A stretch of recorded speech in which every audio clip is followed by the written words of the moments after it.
Testing. All right. What's up, everybody? Good afternoon, and welcome back.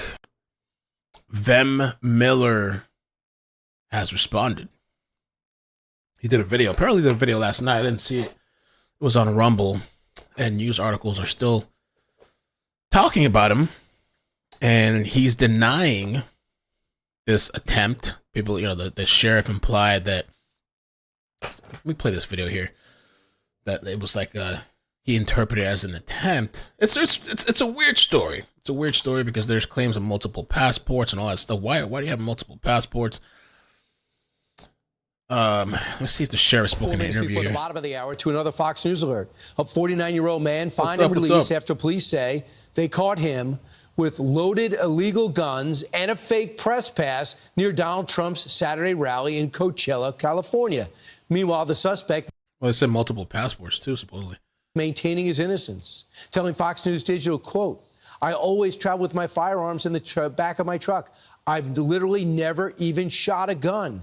I'm the last person that would cause any violence."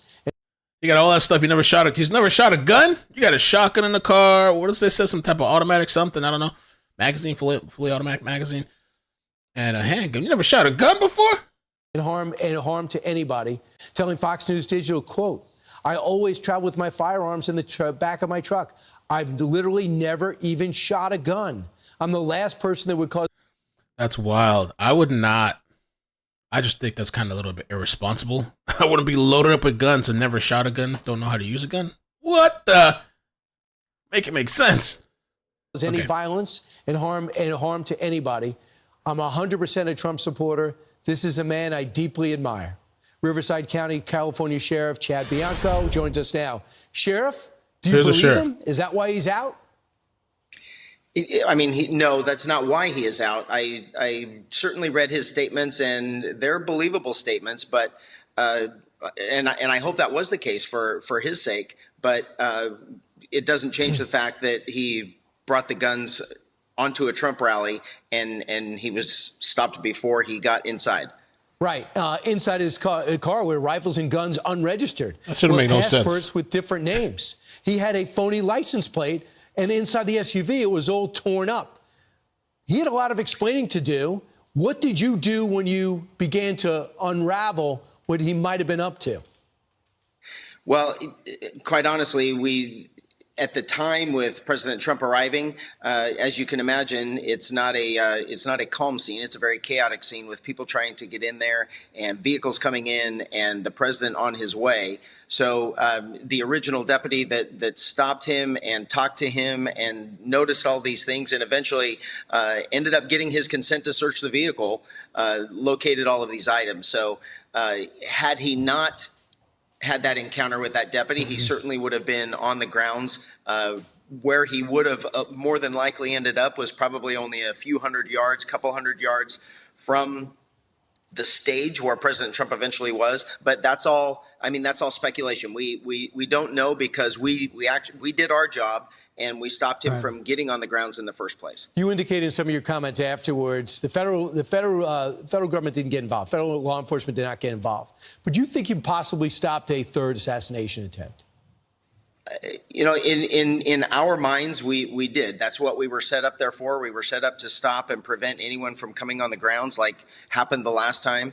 And it worked. There's a lot of speculation that, he's just an innocent person, and he very well could be with his intentions to not. He had no intention to harm the president. But out of the, between the 25 and the 50, depending on the numbers that you're hearing, 1,000 people that came to the rally, only one brought guns. And so we were thankful that our deputy found him and he was removed before.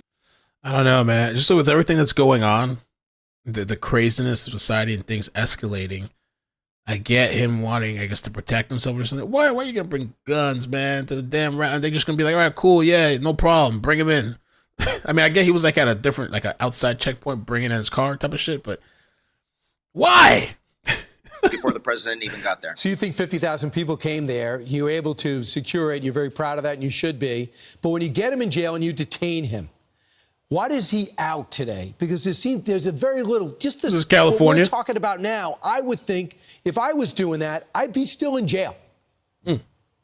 Well, in hindsight, I mean, it's probably for the rest of the country, it's hard to believe that when we arrest people, they don't stay in jail. But that's a fact of life here in California. And those crimes that we arrested him for were misdemeanors, and we do not hold misdemeanors in custody. So he was giving a citation to appear at a later date. And I've been told, I don't know the date, but I think it's after January. It's after the new year. So we've been dealing with bad law enforcement policy for decades in California, and unfortunately, the whole world sees it now. I mean, the frustration must be overwhelming because you're doing your job and you're not allowed to by the idiotic laws you're forced to live by. But let's look at this right now. Do we know anything about Vem Miller, his background? Does he have a history? He says he was a Hollywood guy who changed his beliefs because it was a homogenous community or something to that effect. What else do we know about him? Well, for us, we know very little, and I think a lot of the problem that we are seeing now is the social media world is just taking on a life of its own. And of course, this is big news, but a lot of people fill in blanks where there are blanks, and most of the time they're wrong or they add things. One of the things that led to this controversy is he had a license plate on his vehicle that was unregistered, which is strange, and then the license plate was indicative of people that adhere to a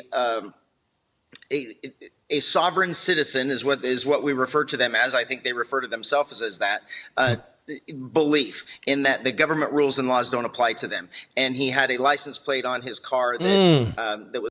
Carly says, I think the sheriff was trying to be Captain Save-A-Hole. Well, I think they did right and good by detaining this guy. But when he did that press conference and saying that, I don't know, maybe that was too much. I don't know. But I can understand your mentality. Like, my mentality would be the same thing. If somebody shows up with all these fucking guns to a Trump rally, like, what are your intentions, right? Was this indicative being used by those people. So by saying that, and here it's a little bit of a detriment to law enforcement, to me, when we try and be as open as we possibly can, that's misconstrued later on. And so I never said that he was part of that group. I said it's indicative of that group of people that believe like that. But at the time, we knew nothing about him. That's up to the FBI to find out his background and what he was involved in, if anything. And I'm sure that will come out later. But all we can go off of is what we see at the time and what we know. And what we know now is the only thing that we could arrest him for was those weapons violations. Do we know that's his real name? I couldn't tell you what his real name is. The only thing I can say for sure is this is a personal belief.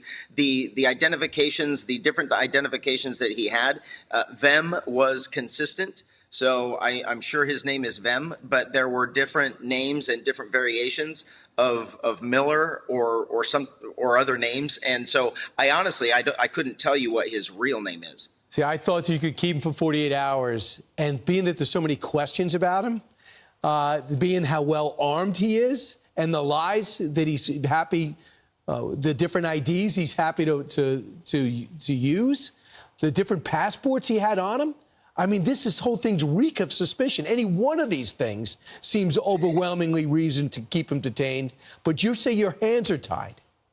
Well, I don't want to say our hands are tied. I'm telling you that, unfortunately or fortunately for him, unfortunately for us, in California, that's all we can hold him for is the weapons charges, and it's a misdemeanor.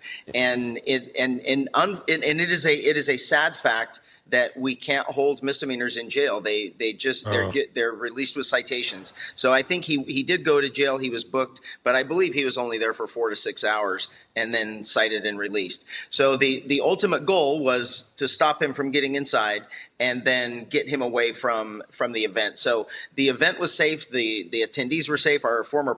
Okay. So we're going to watch his video response. It's like an hour long. We'll see how long we make it through. I've seen some snippets on Twitter. And, Vem Miller's, they say he's 49. He was carrying guns to a checkpoint for the Trump's Coachella rally. And he's also claiming, Vem, that these documents that were labeled as fake by Riverside County are real. And he said he started carrying guns after death threats, but claims he never fired them. And then there's one thing he said he never fired a. I don't know if I wonder if that was they got that information right. They said that he claimed he never fired a gun. I'm like, bruh, you got all that stuff on you. Let's watch the video. Let's watch the video and see Vem Miller. See how far we can make it. There's a lot of news going on today. Kind of. Leilani Simon trial started today. I might do opening statements on that or something. We'll see. That started today. That's the mother being accused of murdering her son. And it was a lot of craziness back then when we covered it. Also, Sarah Boone, jury duty. Oh, wait, is it the Sarah Boone's long delayed murder trial begins? Yeah. So they started, I think, jury selection today. I don't know if they'll start the trial tomorrow. Maybe we can watch the opening statements on that. Richard Allen. I don't think there's any cameras in the Delphi's murders. I don't think there's any cameras in the courtroom. And also there's some Diddy lawsuit, new Diddy lawsuit, men coming forward, suing Diddy. And there's also claims of a minor being involved in this situation with Diddy. So it's getting crazy. I'm looking for I haven't seen the document yet for the lawsuit. So if somebody sees that somewhere, I haven't seen it yet, the new lawsuit. Send it to me because we can cover that. All right. Me too, Island. All right, guys. So this is Vem Miller of the America Happens Network. I'm releasing this statement because of the false information that is currently being released by the police department, I believe, of Palm Desert, Indio, Coachella, and the Riverside County. And I will state that what I'm about to tell you is 100% true and accurate. The body cams and the surveillance footage in the police station, as well as all the evidence at hand, will reflect that indeed what I'm saying is 100% true and accurate. I'm choosing to do it this way because, frankly, I've gotten, I don't know, 100 calls in the last 2 hours, hour and a half since these false and defamatory statements have been released by the police authorities in this region. And, let me start it off by saying this. So my name is Vem Miller. I am one of the partners at the America Happens Network, which is americahappens.com.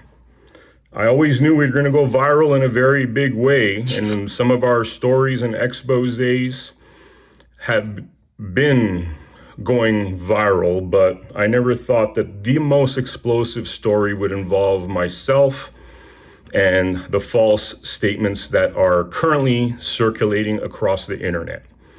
I'm currently in a cheap motel room, and I'll explain why I'm in a cheap motel room in a second. So I run the America Happens Network with my partners. And as a part of that, we've been integrally involved in our passion, which is protection of our constitutional rights, including freedom of press, freedom of speech, Second Amendment. And while the Constitution in its entirety is near and dear to our heart, that is our primary agenda. While we are currently, and we have been for close to 8 years, staunch supporters of President Donald Trump, we don't align ourselves with any political party except for one that supports our freedoms, our constitutional rights, our medical freedoms, and gets rid of the tyranny of corrupt politicians that is plaguing our nation. So to be very clear, that is our number one agenda. In that, the President Donald Trump has been near and dear to our hearts because he's one of the only individuals that I've seen have the courage to actually stand up to this tyranny against we the people. In 2022, I ran for office in Nevada as a Republican. Since 2000, I've been involved in the Republican Party in Nevada. I'm a Trump caucus captain. I've collected votes for Donald Trump, and I'm also a Trump team leader. It is with that I decided to come to Coachella after receiving a special invitation from members of the Nevada Republican Party. I was scheduled to drive from Los Angeles to Coachella, where I arrived at 3 p.m. on October 12th, 2024. At 3 p.m., once I arrived to Coachella, I was told to go towards a special entrance where there's parking.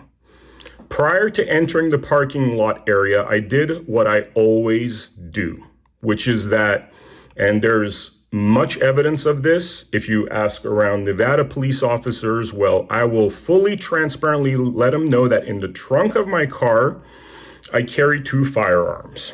Okay. One is a Glock, one is a shotgun.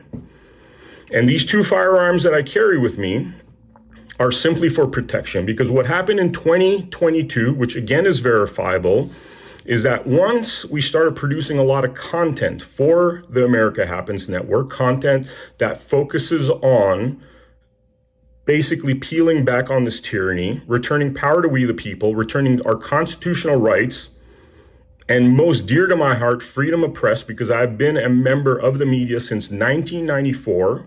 I have a long history as a director, producer, executive producer.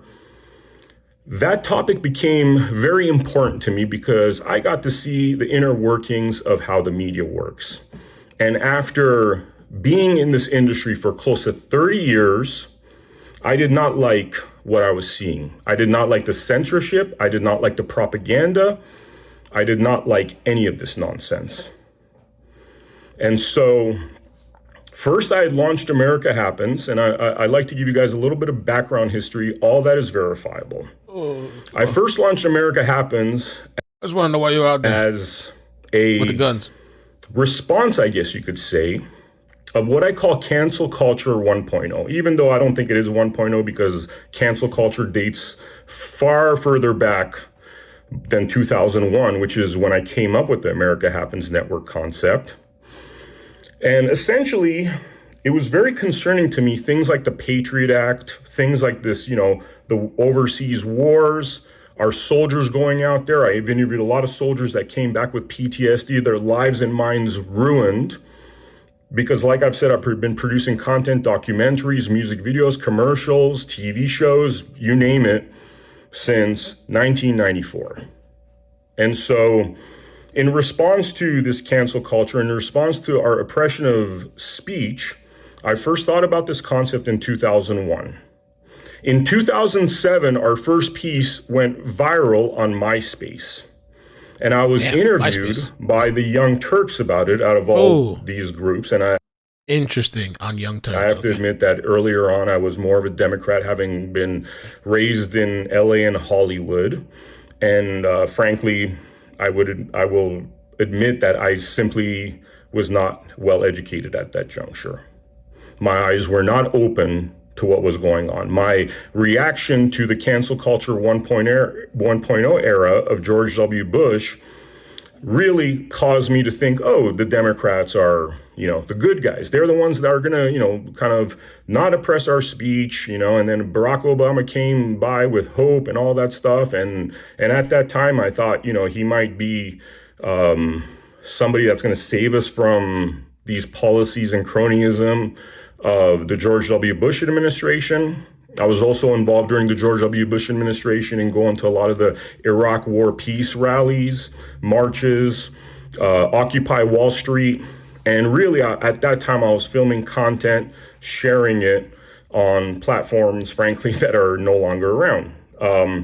But the evidence of that exists, that as of 2007, the America Happens brand was officially on record as having been coined. And I was on the Young Turks discussing one of our first episodes of content. And from there came my political awakening. Around 2015, 2016, I started becoming very fond of our former President Trump, because I saw him as somebody that was tough, and willing to stand up against this nonsense.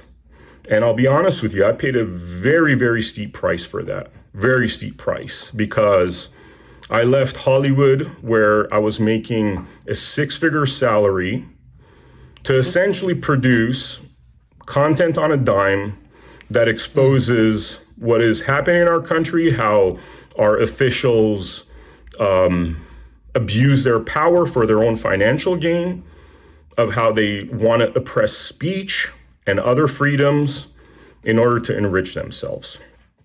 And so, you know, I would say that by 2018, I was all in with Trump, what he was doing, and the direction he was taking this country.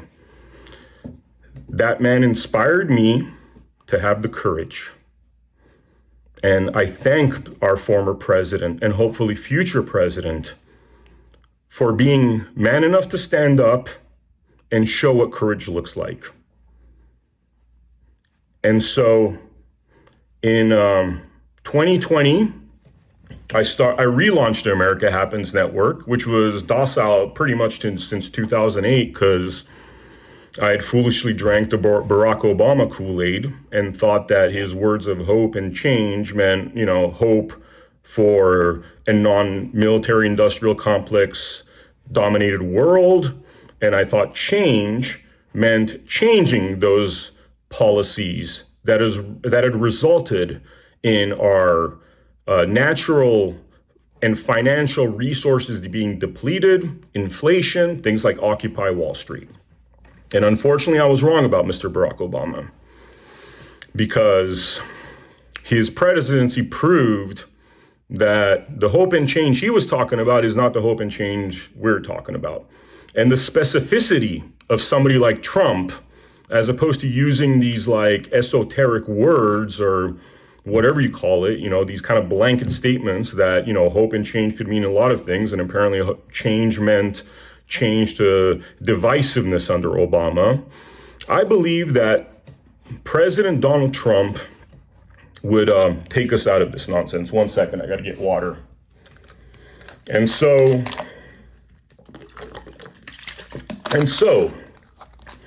in 2022, inspired by the work of President Trump and his courage, I ran for office in Nevada. And funny enough. Okay, so we're about 10, 11 minutes in. I just want to hear his side of the story, you know, after yesterday's video, and then I guess move on from there, unless something else comes out. We're going to keep listening. MJ Ultra Truth. Let me show you the big screen here. He claims here, so Vem Miller speaks.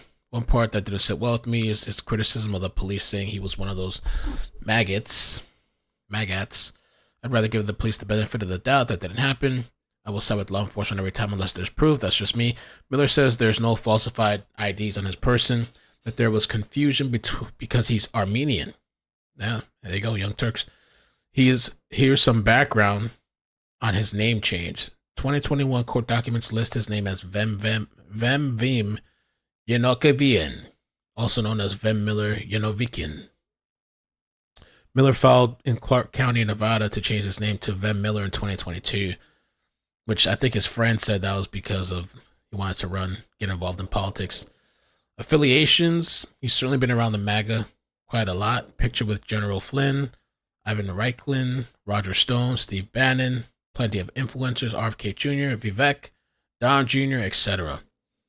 He has had considerable camera time with Ivan, and he has been on other shows with him. A little legal background. He divorced and sued his wife in federal court in 2021, claiming she kidnapped the kids and took them to the UK. The judge dismissed this as frivolous due to lack of subject matter jurisdiction 2 days later after Miller filed his complaint. Another case, an unsuccessful appeal in 2021.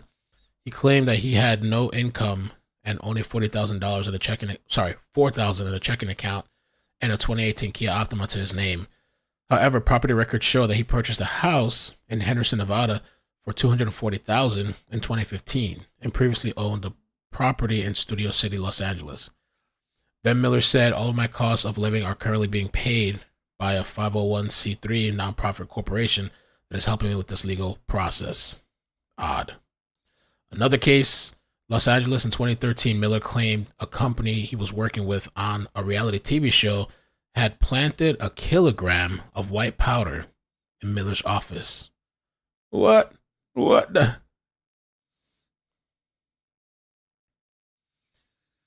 My thoughts, I'm inclined to give them the benefit of the doubt, but I do have some questions. Where did he obtain the guns? When did he obtain the guns? Or where and when? Why does he have 3 different names on 3 different passports? Do I think he was there to assassinate Donald Trump? I can't say, but my gut says no. But I will say this, given the circumstances, I believe the sheriff's office did the right thing. Okay.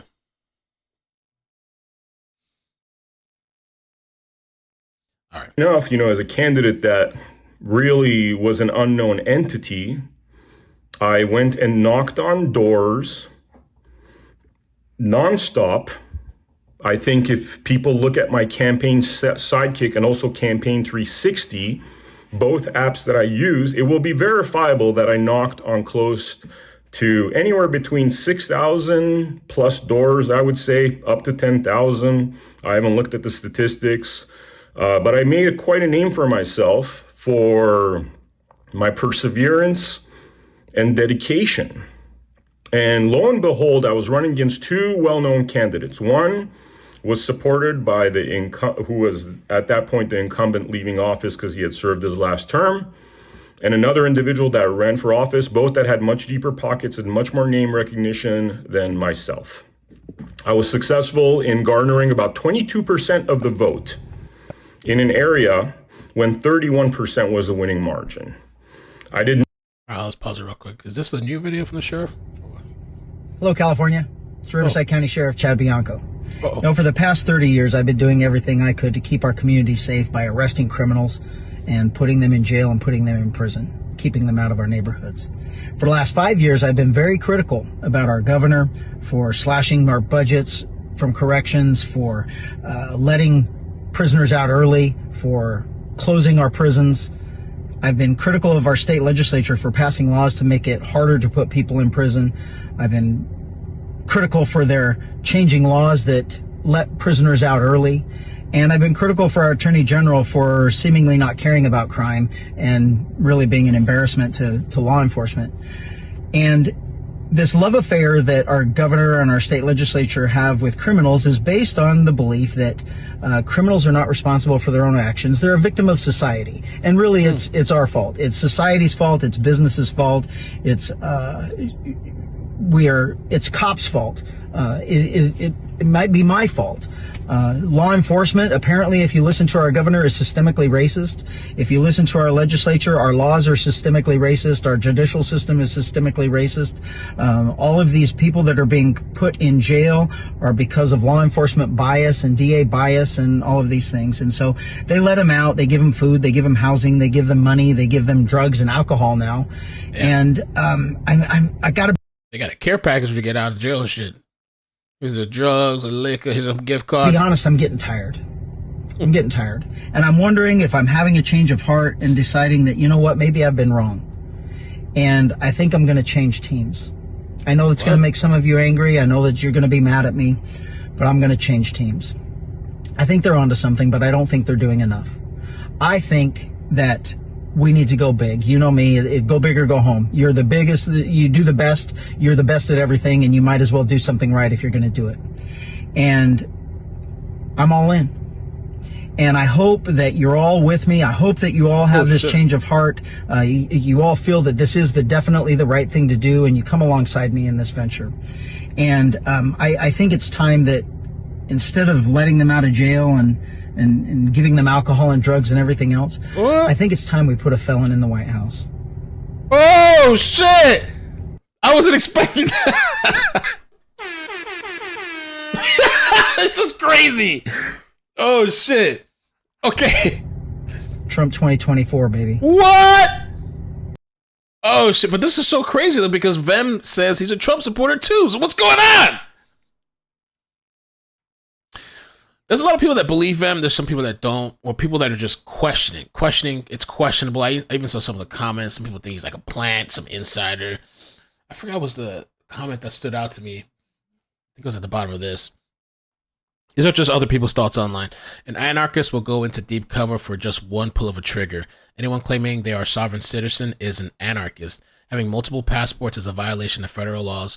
Major Coyote should be all over this lawbreaker, but he won't.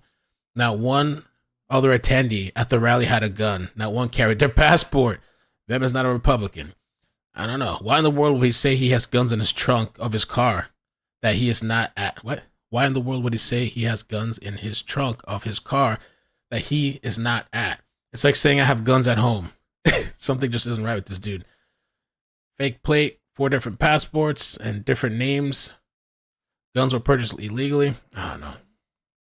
Well, he's denying it. He's denying it. Vent. Not win, but I think I ran a very respectful and credible campaign. Because as an unknown entity going up against these two much better known candidates, I should have not gone 22% of the vote. That was actually a very surprising amount and had me within striking range of the win. And I believe that really it was my lack of finances. Now I've understood the importance of postcards and how important they are to, getting to the elderly who do not necessarily do the social media thing, do not do the digital thing. And frankly, I just didn't. I had great supporters, and I thank these supporters who I'm sure are going to see this. You know who you are. I don't know if you want your name mentioned in this at this juncture, but I thank you for your support. And frankly, it was just because I hadn't raised enough money to do 3-4 cycles of postcards, which I believe would have secured 8 to 9% of the elderly vote, and got me within winning that. Purely the work that I did was knocking on doors.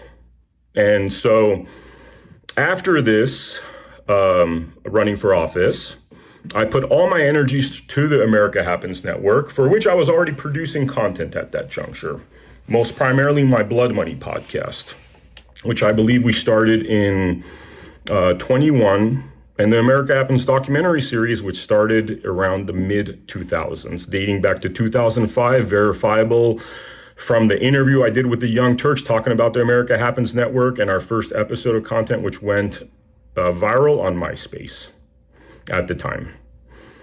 And so after running for office, I put all my energies to the America Happens Network. And the goal of the America Happens Network was to create essentially a network that would be the 2.0 to the 1.0 version that I felt was deeply flawed for the reasons that I've already stated.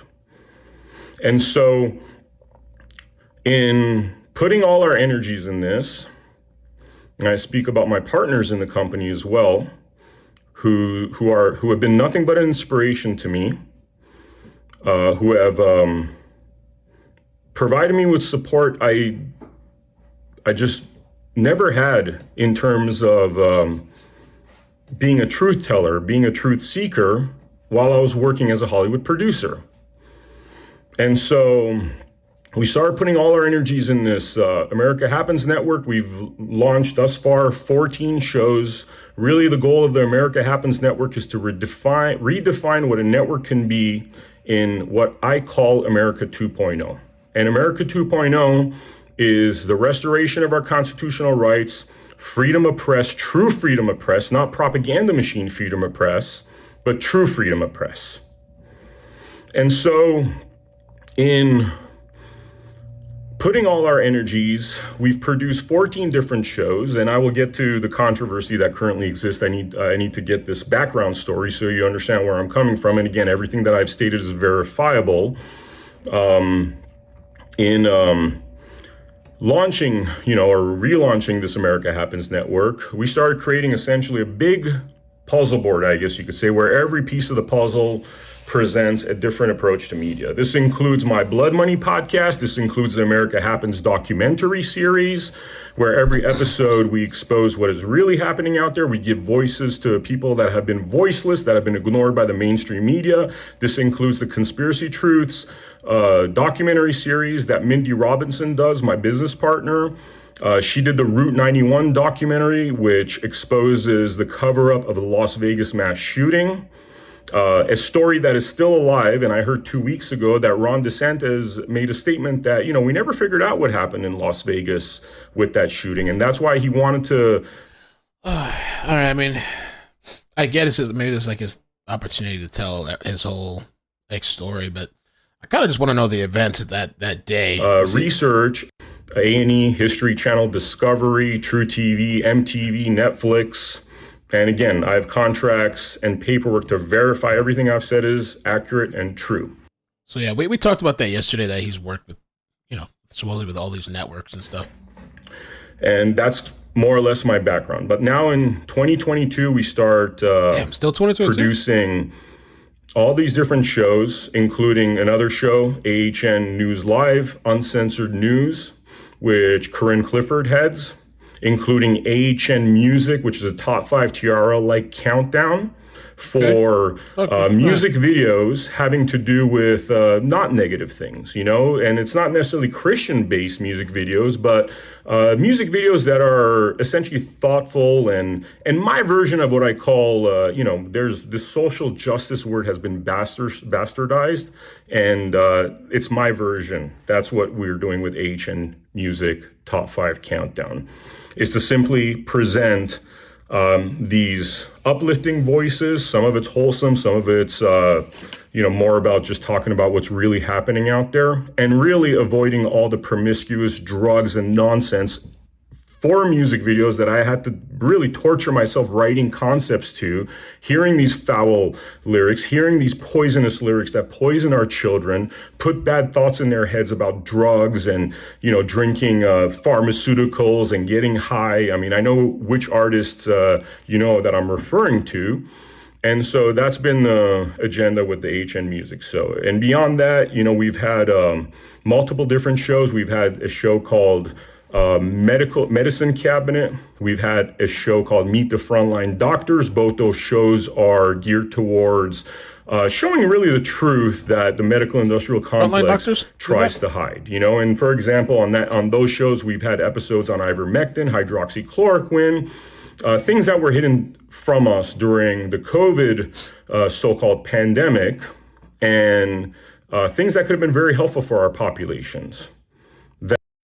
I don't believe this guy was there either to kill Trump. I mean, I don't know. I don't feel it inside, but it is very bizarre and weird. It doesn't make any kind of logical sense to me why you'd go to something like this and bring your guns with you. I guess he said he was afraid, but with all the stuff that's happened at these events, I don't know why anybody would start bringing guns with them. I'm sure you can't bring all this weapons and stuff around Trump and the Secret Service, right?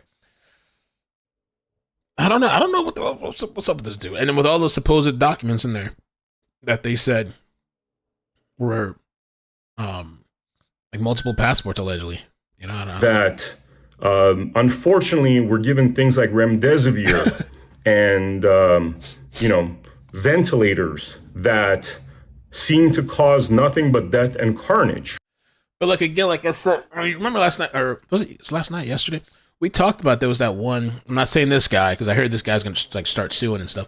But there was the other attempted assassination where the guy put his gun through the gate or whatever, and he was like some type of Trump supporter. But then he became like really upset with Trump and like got really angry. I don't know how that was. That guy a Trump supporter, or am I thinking of the other one?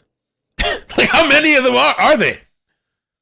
Because the one guy was, I think he was. I thought the guy was like claimed supposedly he was a Trump supporter at one point, and then he got heavily into Ukraine and all this stuff, and got really upset with Trump.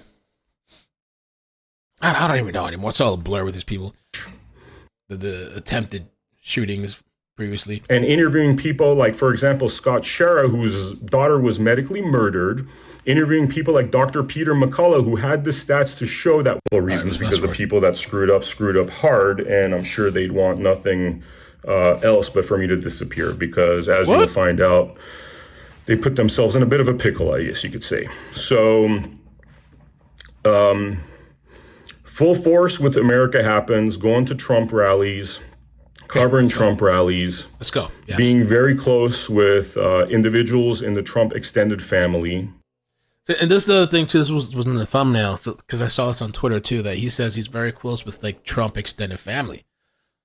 So where are they at? Why don't they say something? Or I don't The know. reasons, because the people that screwed up hard, and I'm sure they'd want nothing else but for me to disappear, because as you will find out, they put themselves in a bit of a pickle, I guess you could say. So, Oh, yo, Michigan wifey, hold on. Dr. Stella Immanuel. She was a frontline doctor?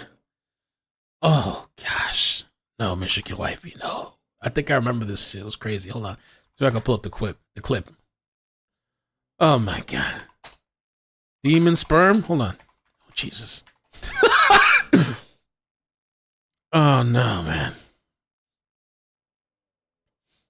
Where's that clip at? She was the whole hydroxychloroquine thing. I did see that thing. Where's it at? Let me see. How people calling me Dr. Stella? There's a witch of my house doing this. There's a witch. I would have gone to do surgery on witchcraft. I was very impressed with her and other doctors that stood with her, but certainly you could put her up. Witches at our jobs. You don't like the good men or the good women. You always end up being hooked up with witches and wizards. And witches and wizards are always following you. You don't know that there are witches at your job. The witches in your office are rising. They come after you and they go higher because they are working this witchcraft and they are going higher and they are stealing your position. And you're sitting there going, I love you with the love of the Lord. So while you're busy struggling, they've taken your money and given it to the warlock called Jay-Z. Your Jay-Z? I thought you would say the government, IRS. Jay-Z? relative comes to live with you. And you're like, where is she? Giving it to the warlock called Jay-Z. Your relative comes to live with you. And you're like, where is she? My mom. If my mom is a witch and I start praying, you will die. It's me that will tell you that your mom is a witch. It's not me. It's not me that will open mouth and tell you that your mother is a witch. Hallelujah. Because sometimes people, little children, big children, which I'm telling you, there are ones that are really little. How a young lady came to our ministry, white lady. She was dating this young white guy. And she said, in Louisiana, she said the boy fragmented his soul into her so that she could practice witchcraft with him because they came from families of witches. This boy will walk around and see people and will do this. And they'll go into a heart attack. Yeah. Witches come here all the time. I remember one lady came here, she was supposed to be a pastor. I was sitting in the room there when she walked in through the door. Demons walked in with her and he hit me like poof. And then the Lord told me it was Jezebel witchcraft. I told her, I said, the spirit of Jezebel witchcraft, that's what you're dealing with. She got very offended. There are people that you slept with people in the past and they fragmented themselves and put inside of you. Evil deposits came inside of you. Serpentine spirits swimming inside of you. Witchcraft spirits swimming inside of you. Begin to cover the witchcraft, the marine. Begin to cover the serpentine spirit that were deposited in your body. Get tissue, cough it out. From the witchcraft coven, recover my finances. If the person that is the witch is your relative, what are you going to do? If you marry somebody and he's a witch, what are you going to do? You see, God is not going to tell you to divorce your witch or your wizard. I'm not saying go around feeling like, oh, you witch, you're witch. The ones that you think are witches are not. Okay. Dr. Immanuel. All right. They used to get people like that back in the day all the time. You should just suspect random, oh, you're a witch, you're a demon. So they just used to hang and burn people, all kinds of shit. Full force with America Happens, going to Trump rallies, covering Trump rallies, being very close with individuals in the Trump extended family, multiple individuals. And if I was to guesstimate, and this is again verifiable, I'm sure the Trump campaign has records of all the guest passes they've issued me, the special passes they've issued me. I mean, we're talking about potentially, I don't know, 20 something more. I don't even remember. All I know is there's been so many occasions where I could literally do this and touch the president. He's been so close to me. Wow. And the people close to him, pictures with the people I have seen a lot of pictures with this guy, Vem, and like prominent people close to him. I mean, you could. And I saw, I think, Trump's kid walk by. Go on my Instagram, Vem Miller. You could go on my Twitter, not Vem Miller, called not Vem Miller, because I still haven't had my Vem Miller account back because apparently I was posting too much medical misinformation and misinformation about the press. Anybody that wants to watch the America Happens series, which there's 10 episodes of, will find a long history of that dating back to 2007. Okay, when I first started doing that. And then future episodes, you will find that my leanings went from thinking, oh, the Democrats are the good guys, the Republicans are the bad guys, because of my experiences under the George W. Bush administration, to then becoming an adamant and passionate supporter of our former and hopefully future president, Donald Trump. Who, by the way, I should note that I've met the president on multiple occasions. Really? First time I met him was the Blade premiere. I believe it was Blade 2 or Blade 3 in New York City. Spoke with him. He was definitely very cool. Later on, I worked with a gentleman who was making the president's aircraft, an interior company. And in order to show you that this is also true, I know that company is located in Ronkonkoma. I have multiple phone conversations with the individual that runs that company. I have multiple pieces of evidence that show that I was in business with that gentleman creating a TV show while he was working on Donald Trump's aircraft. So, incidentally, beyond the presidency cycle and interacting with Donald Trump due to going these events and interacting with his sons and his family, prior to him even running for president, dating back to 1998, I've had physical interactions with President Donald Trump. Wow. Okay. Which frankly helped me to have a positive impression of him, his determination as an individual, and his talents as a businessman. Especially when you see somebody building a 747 or the interior of a 747 and being that close to the former president, who he hadn't run for office at that time. This was around 2012 or 2011, and which, by the way, I also have a sizzle reel for that show. It was called Superfly, and it was basically Pimp My Jet. That was the concept of that, which I shopped around, and frankly was one of the few TV shows I wasn't able to sell purely because producing a TV show like that would take too long and cost too much money. But it was a sizzle reel that was looked at very favorably. There was a lot of interest in that. And again, I could name the individuals that were involved in the interior design, information that I would not have, locations that I would not have had I not been integrally involved in the process of making that TV show called Superfly. And so after going to multiple Trump rallies, whenever I'm in a place where there's a Trump rally, I tend to go. This is why I'm pretty sure that I might even be lowballing the number, you know? I think it's around 20 that I've been to. It's probably more. Also, I've been to private events involving the president, involving the president's team, like RFK Jr. And so I became a Trump caucus captain as well. The hell's that? And that's also verifiable. I went out and got votes for Donald Trump in the primary, and I'm talking about the primary of 2024, which is also verifiable. I became a Trump leader and got my beautiful Trump team leader t-shirt just a week ago for the work I've been doing in supporting our former president. And so I've been very involved, and this is why, now leading to the events of October 12th, 2024, and I apologize, it took me 27 minutes to get to this, but I figure this is the one thing people are actually going to watch because they want to hear my story. So I felt that since I have your attention, might as well tell the story as a whole. And so in 2024, October 12th, 2024, October 12th, I had a special invite to go to the Trump Coachella rally. As somebody who, due to the content I've produced, around 2022, I started getting multiple death threats, okay? Until this point, I had never owned a firearm, and these death threats were either emailed to me with what I would call heinous pictures depicting violence. Scrabble pieces were mailed to me one by one, spelling the word dead, And so I became concerned. And many people that are aware that I was getting death threats had seen these Scrabble pieces, had knowledge of these death threats.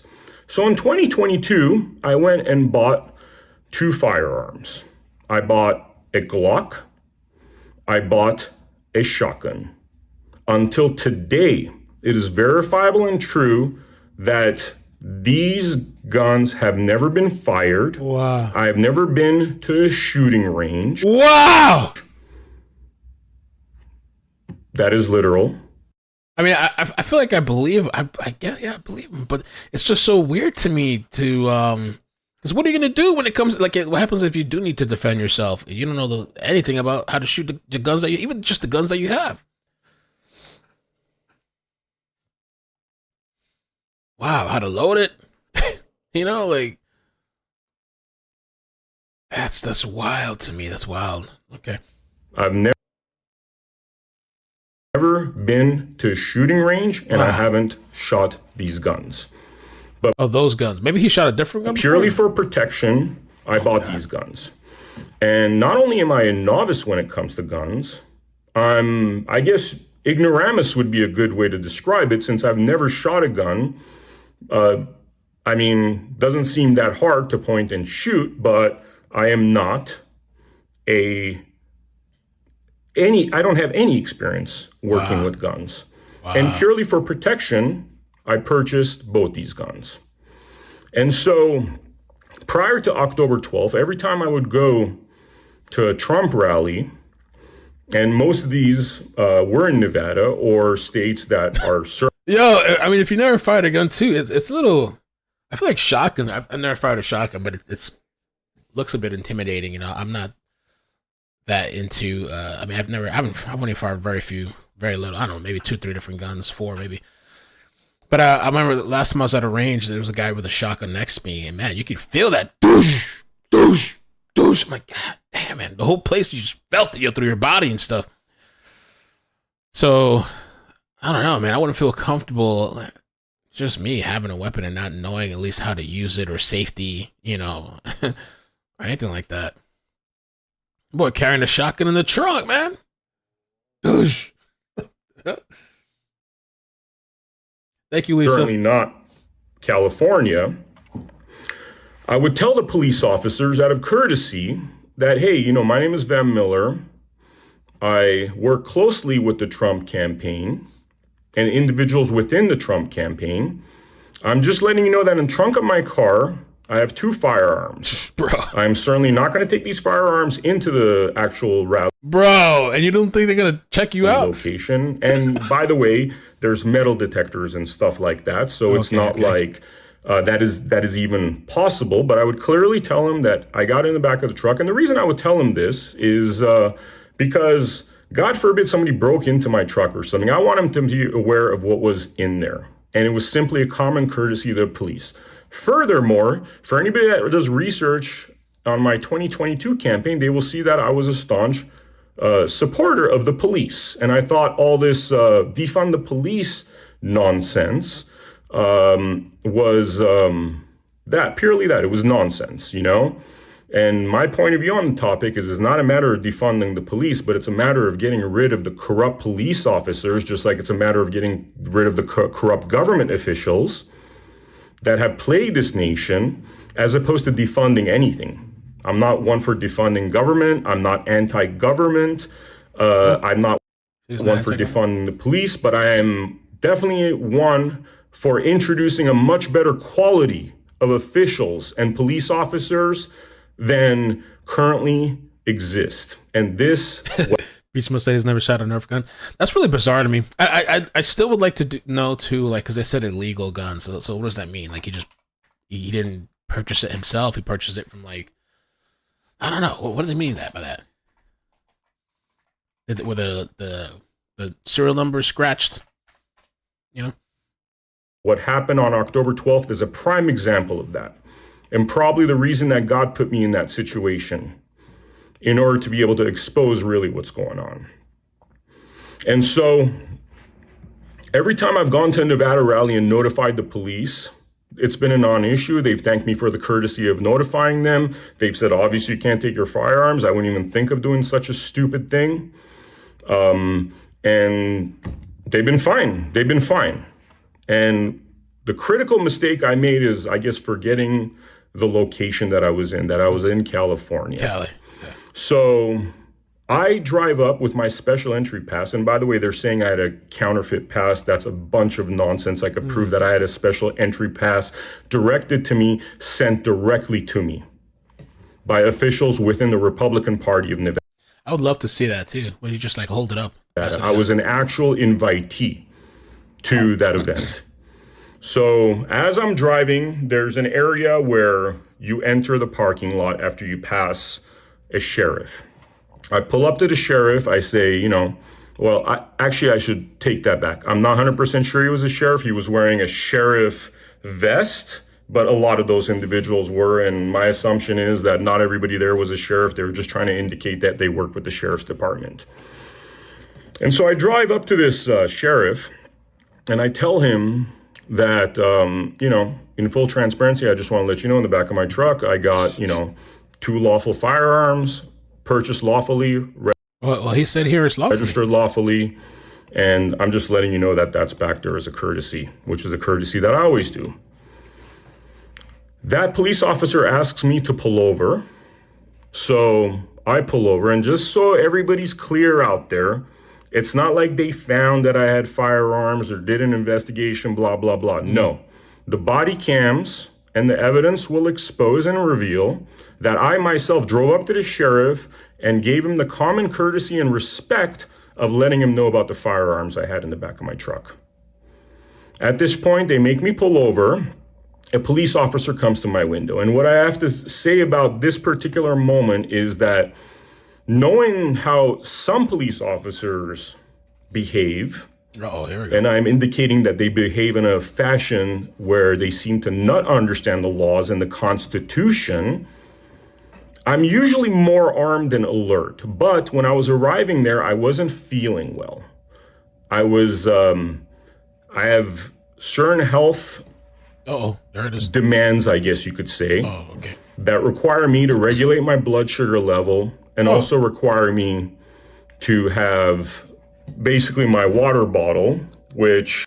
Wait, is he talking about diabetes or something else? Did you say diabetes? I'll put a couple of different supplements in there that whenever I'm having issues and I feel like my blood sugar is all over the place, I drink some of that stuff and it helps me to regulate it, right? At this moment, I certainly wasn't feeling great. I wasn't at my sharpest. And when this police officer came to my window, I rolled the window down and he asked me to get out of my car. I got out of my car. He asked me to turn around, put my hands behind my back, which is what I did. He handcuffed me at that juncture. I said, "Why are you handcuffing me?" He said he's doing it for his own protection, which, we could talk about that topic as well, because I don't know ever in the history of humankind where there's been an individual like me that's rolled up and said, I have 2 firearms in my trunk, clearly indicating that I'm not there to cause any problems. I'm not there for anything nefarious. But nonetheless, this police officer felt threatened when he's the one with the firearm right then and there. But I complied with him. I complied with him because my impression of most Trump rallies was that the police officers there were respectful of the Constitution and appreciated that I was upfront about the lawful firearms within my car. At this point, they put me in the back of a police car, which is scorching hot. And frankly, I'm feeling faint at this point and I'm having difficulty speaking. I've been driving for hours.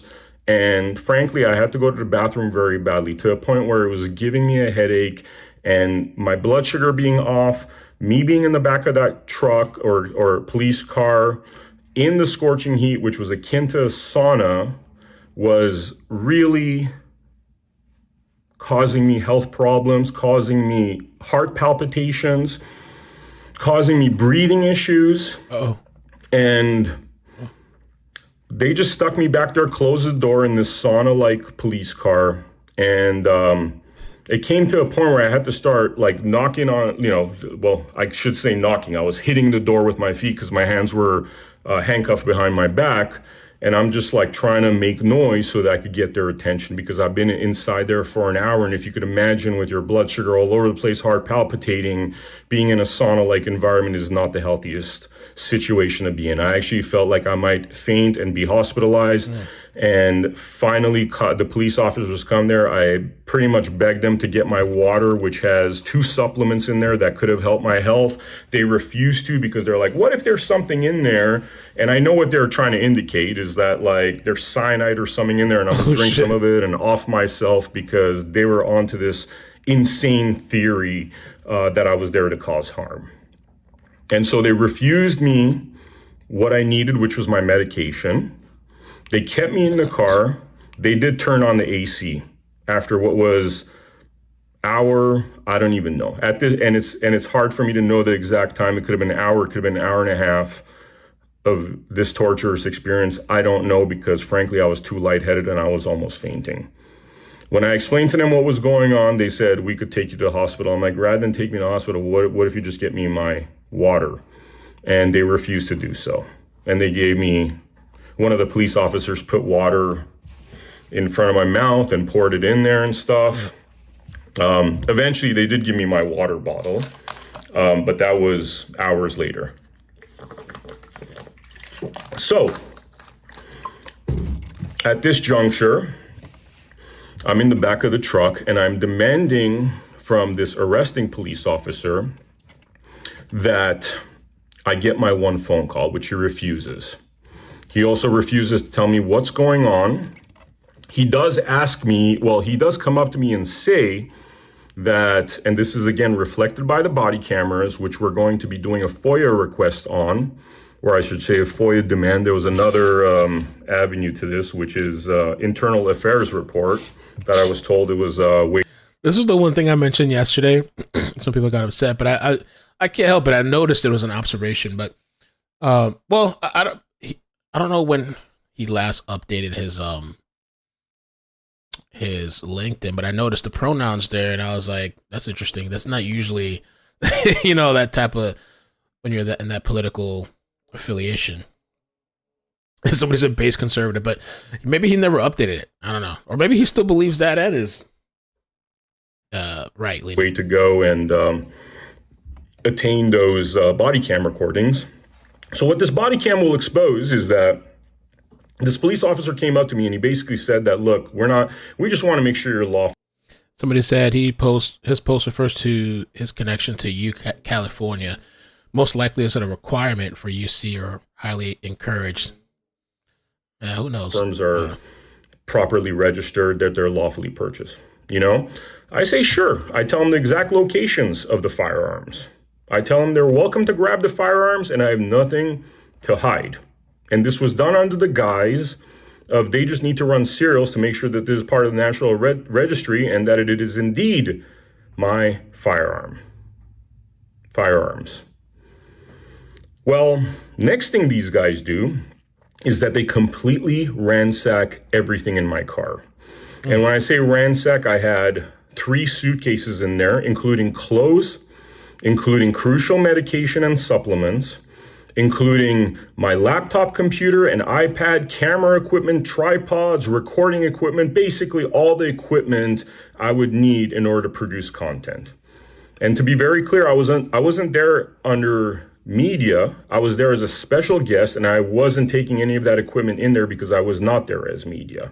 But I had been in Los Angeles prior, and that evidence will show that I had gone from Nevada to Los Angeles for the purpose of attaining content, and then I went to Coachella. So I just happened to have this stuff in my car, which is all my equipment, hard drives, and all the things that I've stated.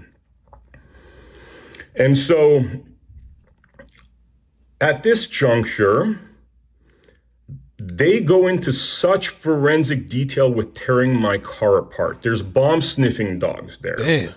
They're looking at the serial numbers. They're opening up everything in my car. I mean, they're checking the mufflers. They're checking underneath it because obviously they were on this, frankly, idiotic notion that I was there to cause harm. And mind you, The right thing I believe to have been done is when I asked the police officer, hey, I have firearms. And I actually said, like, when I first drove up there, I said, look, if it's an issue, I could do a U-turn and go away because, I understand, because I could tell from his reaction that he wasn't reacting the way our Nevada police would have reacted to that sort of comment. And I said, look, man, I could just turn around and go, man, I don't even need to go to this rally, but they chose to have me apprehended and arrested, right? You drove out there, pretty long drive. So they ransacked the crap out of my car, and lo and behold, they find absolutely nothing. I think it was clear that this was an attempt to find incriminating information or evidence upon myself, because carrying a firearm is protected by our Constitution. And say they found other, something nefarious in there, that would clearly be a way to justify what they were doing. But there was no justification. During this time, I hear this arresting officer call me a maggot and one of those dumb Trump people to a female officer. And he didn't know that I had overheard what he said. And at this point, it becomes very clear that this arresting officer's goal was to make an example of a Trump supporter, was to persecute a Trump supporter having nothing to do with the law. That was very clear by his behavior, by how he spoke with me. And so they tear my car apart, and clearly they find nothing. Then this arresting police officer comes back and says that they're going to throw me in jail and that they're going to impound my car. Tow truck comes eventually, takes my car with all my equipment, my clothes, my medication. And this clothes that you're seeing me wear, the jeans that I'm wearing, I've been wearing for now, it's the third day. After spending 4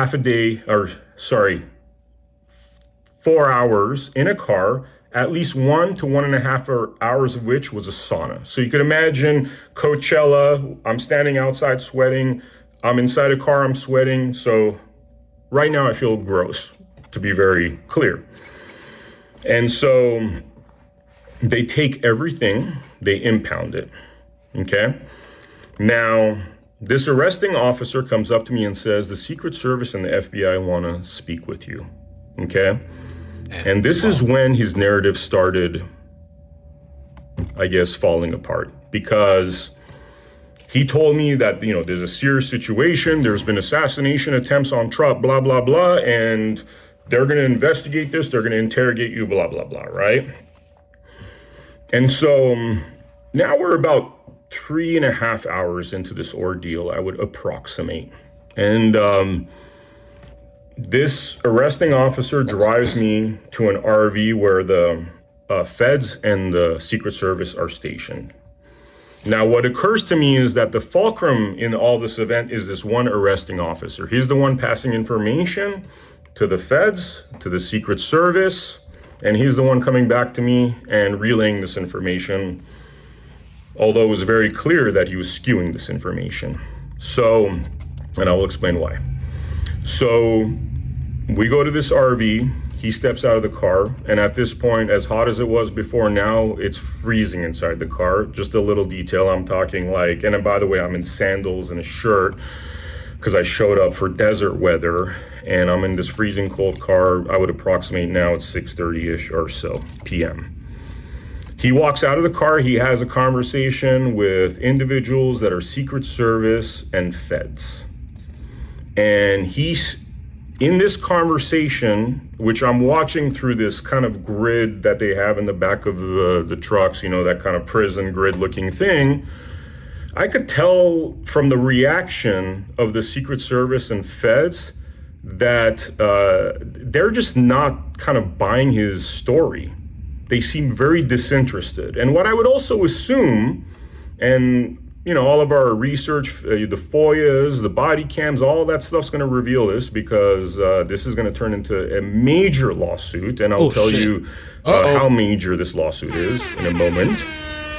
So in this interaction, they seem very disinterested, right? And I could tell that they're not buying his bullshit. I could tell that, these are, you have smart officers, you have smart authorities, and then you have not very smart ones. And I could tell that these guys were a lot sharper than this arresting, fool, I would say. And then he comes in the car and he says, well, they're going to come to the police station and interview you. Okay. By the way, at this point, we're, now 4 hours into it, and I've been asking to speak with a lawyer, get my one phone call, and he's refused to do so. He's refused to do so, which, by the way, I never got my one phone call. They did not allow it. Okay. So I then am taken to the police station, and I'm taken into a room where essentially it's a 6-foot glass barrier between this holding area and where all the police are seated in front of their computers, right? And I'm reading the penal code over there. There's a penal code on the wall that says that immediately upon request by the person that's being detained, they're supposed to give my one phone call. But again, over and over again, this officer refuses. And at this point, since I told you they let me have my water with my supplements in there, now I'm feeling a little bit better, okay? Now I'm feeling the savage come out because I know what this guy's doing, okay? And so I stand up, and by the way, I'm chained to a bench. So when I say I stand up, I mean I pretty much stand up in place, and I say, listen, man, this penal code right here, and I read him the penal code, how immediately upon request, I'm supposed to get to speak to get my one phone call, which I was going to call my lawyer, right? And I say it over and over again, and the FOIA requests and the body cameras will reflect that while I was in that holding cell, I'd approximate an hour and a half, maybe 2 hours. I was repeatedly asking for my one phone call, and this so-called officer was refusing to give it to me, making every single excuse. And so then I turned to the other police officers and I said, listen, guys, because now my brain's coming back, okay? And I understand law much better than most documentary makers and content creators because I've actually studied law. And in fact, that morning I was listening to law classes, which are available on my computer and verifiable before I even drove out, which is like what I do on my spare time. And the reason why I do this stuff is because through doing a lot of content, I've realized that, this officer who I believe is a corrupt and criminal individual who's operating under the color of law, a lot of them exist out there.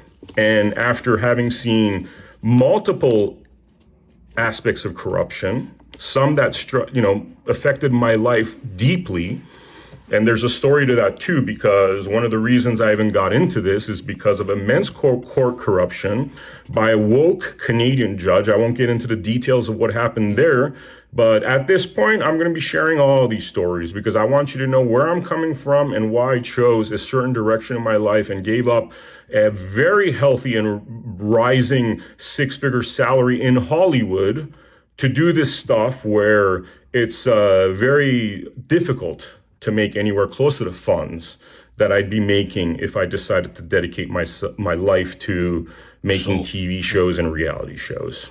And again, verifiable in contracts, verifiable in emails, all verifiable, right? So this officer is refusing to have me speak with a lawyer, but nonetheless keeping me detained. And at this juncture, I see a federal officer and a Secret Service officer come, and this arresting officer takes him into the room in the corner. They have a private conversation, which I approximate lasted about 15, 20, maybe 25 minutes. So then the arresting officer comes out with the Secret Service agent and the federal agent. And they come there and they come up to me and they say, one of them says, sir, do you mind answering some questions? And I say, look, and this is, by the way, again, 100% reflected by the cameras within that station. I say to them, I'm perfectly fine answering any question, but could we do it like this? I haven't had my phone call yet, and now we're 6 hours into this ordeal or more, and these are all approximations. And,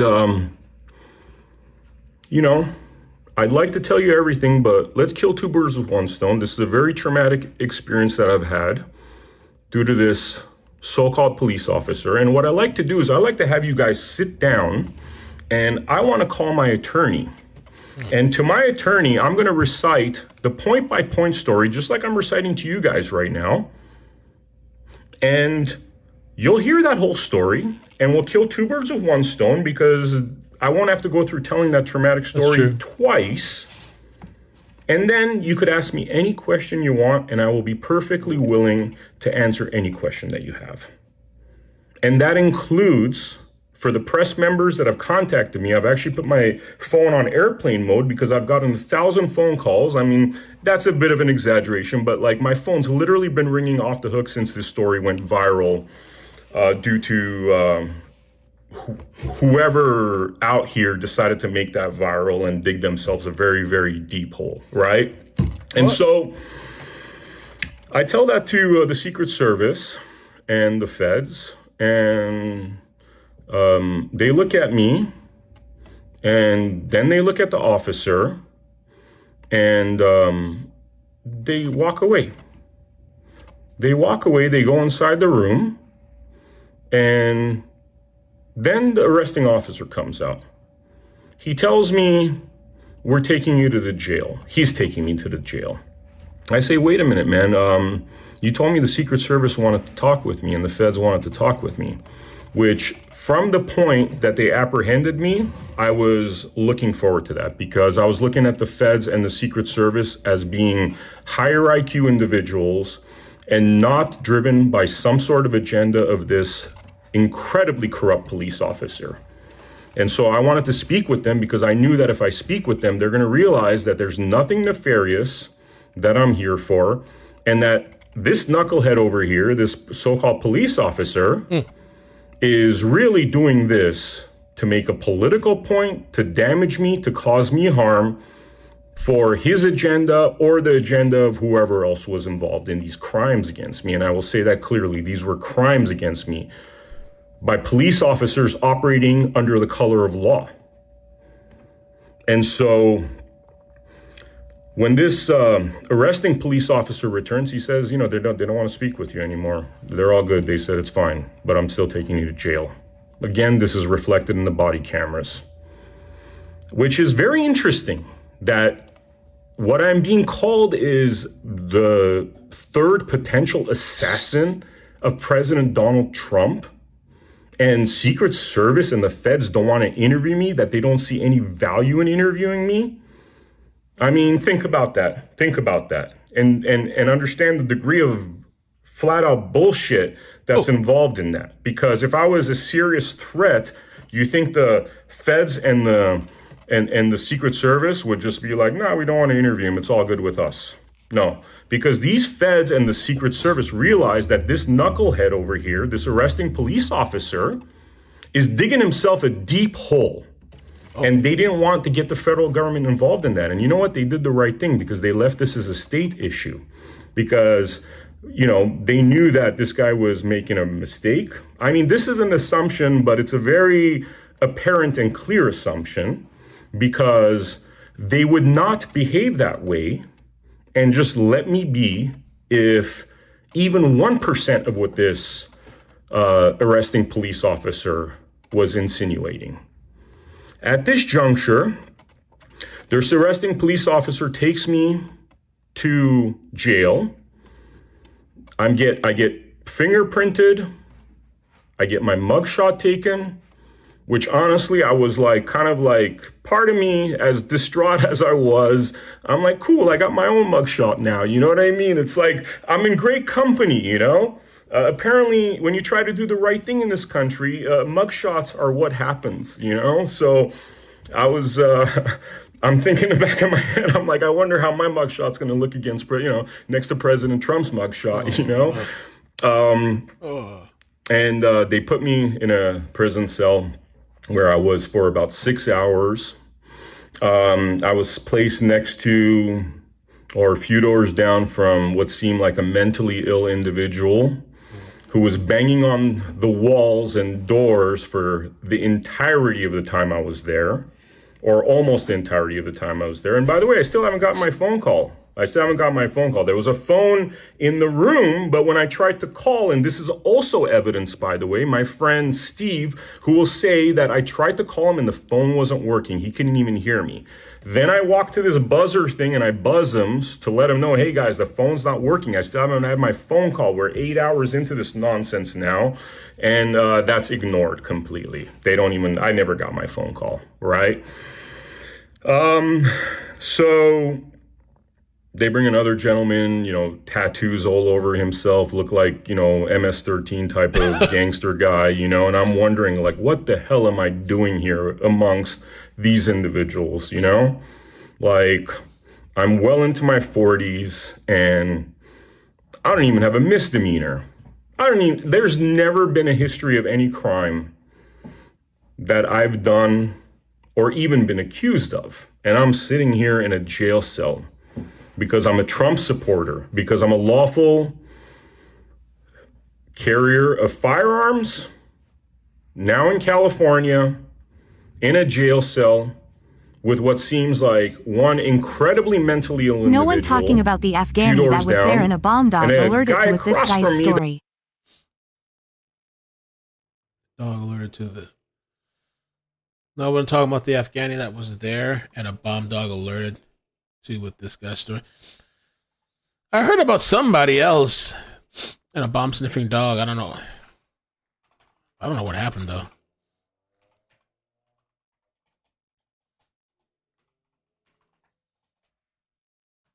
That looks like he's an MS-13 gangster and was, doing things like shadow boxing and, took his shirt off and all that kind of stuff, right?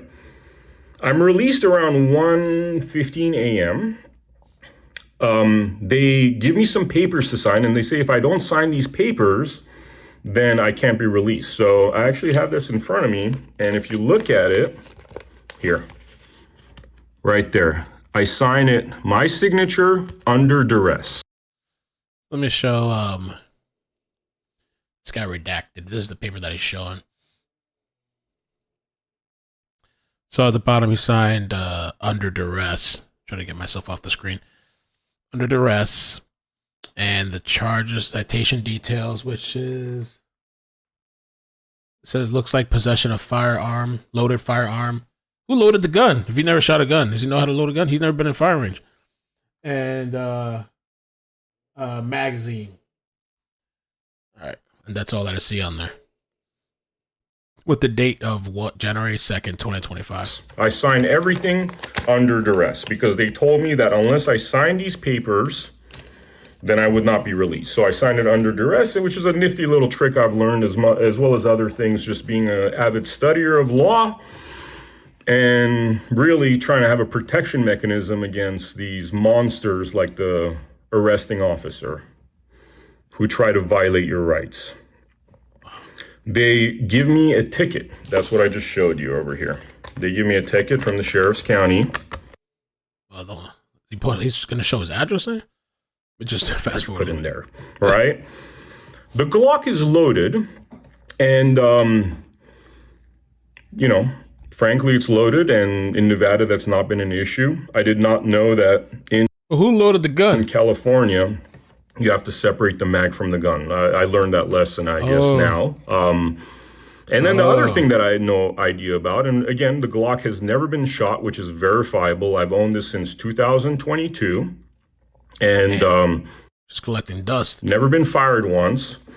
Because frankly, I'm like a kindergarten student when it comes to guns. I just have never shot a gun. I've never gone to the, shooting range. The only time where, due to a knee-jerk reaction because of death threats that were sent to my house, that I had ever interacted with guns was buying the gun. And then I open carry in Nevada sometimes for safety reasons, but the gun's never been shot. Damn. So, yeah, he says he's never shot a gun, never been to a firing range. So he has no idea. So and he open carry. So what happens when the time comes you need to use the gun? Do you know how to use it, or what's going to happen? Like, what the hell, yo? I don't know. When I purchased the gun, and this is another fact I found out that I didn't know about, I guess the mag was a double mag or something. I had no idea what's a double mag or a single mag. All I know I don't either. Was when I went to the gun store, which I remember specifically, guy selling me the gun had a shirt that said "Do not Californicate in Nevada." That's what they were all wearing, which I thought was funny. You know, having moved from California at that point, and you know, looking like a California guy, looking like I just rolled out of Hollywood and stuff. I had to tell him, you know, I'm not one of those California guys. You know, I'm actually a hardcore patriot. I don't believe in this woke nonsense. And he recommended that I get this particular kind of mag because it held 2 lines of bullets, I guess. Oh, okay. I remember specifically calling a friend of mine who's a gunsmith. I asked him about it. He said, yeah, man, you know, get the one with the double instead of the single. And that was the last I remember any distinction between double and single. So the thing that they cited me on was basically that. Here's I'm going to try to just skip a little bit past that part. Firearm, which is the Glock. And I guess one of the mags was double mag instead of a single mag. And I had no idea that in California that's a bad thing. Certainly in Nevada, that's never been a bad thing. Certainly in Nevada, I've told countless numbers of cops, or, you know, something close to a dozen, because not only when I go to Trump rallies, but a few times I've been pulled over, the cops ask me, hey, you know, do you have any firearms? I've told them things like, yeah, you know, if I have it in the glove box or I have it in the back. They've thanked me for telling it. Is it loaded, sir? Yes, it's loaded. But, you know, most smart cops could realize that I'm not of the ilk to, you know, cause harm, especially when cops pull me over and the first thing I do is put my hands out the window, because I've learned from experience that that gives them a sense of comfort. They know that, you know, they can see your hands clearly, your hands aren't concealed somewhere, and, you know, it's all about, you know, behaving in a way that gives them a sense of security, because there's all sorts of bad people out there that would cause harm to a police officer, you know? And so they give me a ticket. I leave the police station, you know, long and short, an adventure begins where I can't even find a room. This guy's Ubering me around. I'm trying to find where my, you know, truck is because I'm trying to retrieve it. They don't even give me the address of the truck company. They don't even give me a phone number. They say, oh, the name of the truck company is so-and-so. And so, tow truck company. So I have to now research that. I can't get a hold of the person. We actually show up to the lot with the Uber. Again, all evidenced across my Uber history, also evidenced by the guy that drove me. I'm sure he could be tracked down. He'll tell the whole story about how I was pretty distraught by this whole experience. And there you go. Yeah, like somebody said earlier too, for the lawsuit. And exactly what was going on. We had a, you know, nice little laugh about corrupt cops and the history of hip hop. And he filmed that whole interaction, by the way. So he has actually a camera in the Uber driver? His car where I tell him this whole story. Okay. As he's driving me around from the tow truck yard to a 7-Eleven where I had to get food because I hadn't eaten over, at that point, I don't know, noon was the last time I ate. So we're talking about 13 hours in now, where I'm pretty much running on coffee, you know, burning a hole in my stomach. And go to motel to motel to all over the place until we actually find a vacant room. I end up in this place that, I mean, what I would describe as a bottom barrel, like one of those like 2-hour joints. Honestly, I spent half the night hearing sounds of intercourse coming from next door, loud. You know, I almost want to give that guy an award and stuff because, I mean, damn, you know, it was like, this was a marathon, you know, but that's been my experience. And I can't get my truck back. I can't get my equipment back. There's at least $250,000 worth of my equipment and an intellectual property. There you go. There you go. In my car.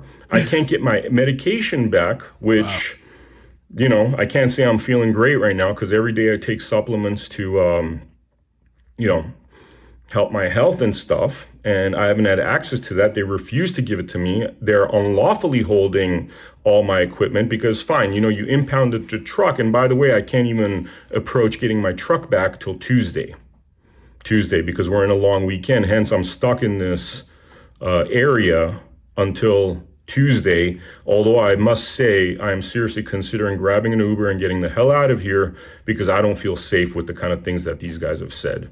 You know, I don't feel safe. I don't feel safe with the mistakes they've made. I think they understand the liability that they put themselves under. And I believe that this nonsense article that they put out is part of probably mitigating their liability, although the lawyers I've spoken with, the authorities I've spoken with, have told me the following. So while I was at the police station, I want to know one thing and how that ties into the lawyer aspect. I'm one for instinct. I feel like my instinct has served me right. When my blood sugar was better regulated and I entered, I guess what you call savage mode, I told this officer specifically, based upon the information I had at that moment, I said, this is going to cost your badge. And this is on the security camera of the police department. I said, this is going to cost your badge and this is going to cost you your police department at least $2 million. This is what I told them, right? Now that they've done this and gone viral with it, that represents me as the third potential assassination attempt of Donald Trump. I mean, we're talking in the hundreds of millions right now. We're talking about investigations. And what I want to investigate is multiple things. First of all, this arresting police officer, I believe it is my hunch that he has a deal with the tow truck company where they're splitting the proceeds of unlawfully impounding my truck, all my equipment, my medication. I don't know. That's kind of interesting. I don't know.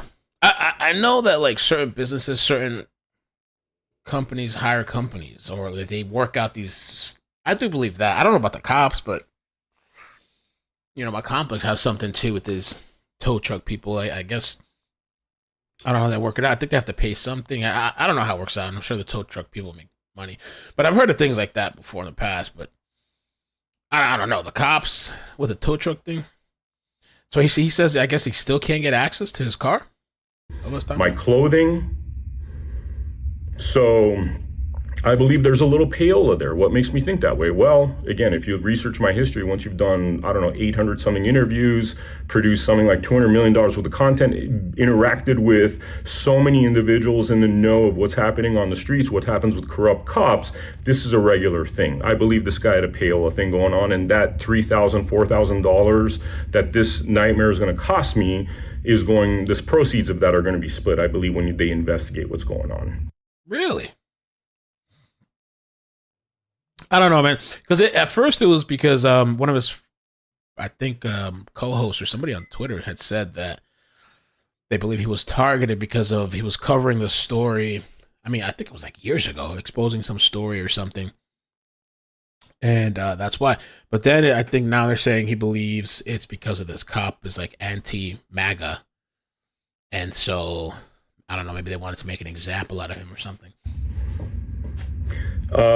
In terms of the defamatory, nonsensical statements, they've already released like a series of lies. For example, that I had a fake pass, which is easily verifiable that it's not fake, easily verifiable. I have email evidence, multiple emails directed to me giving me the pass.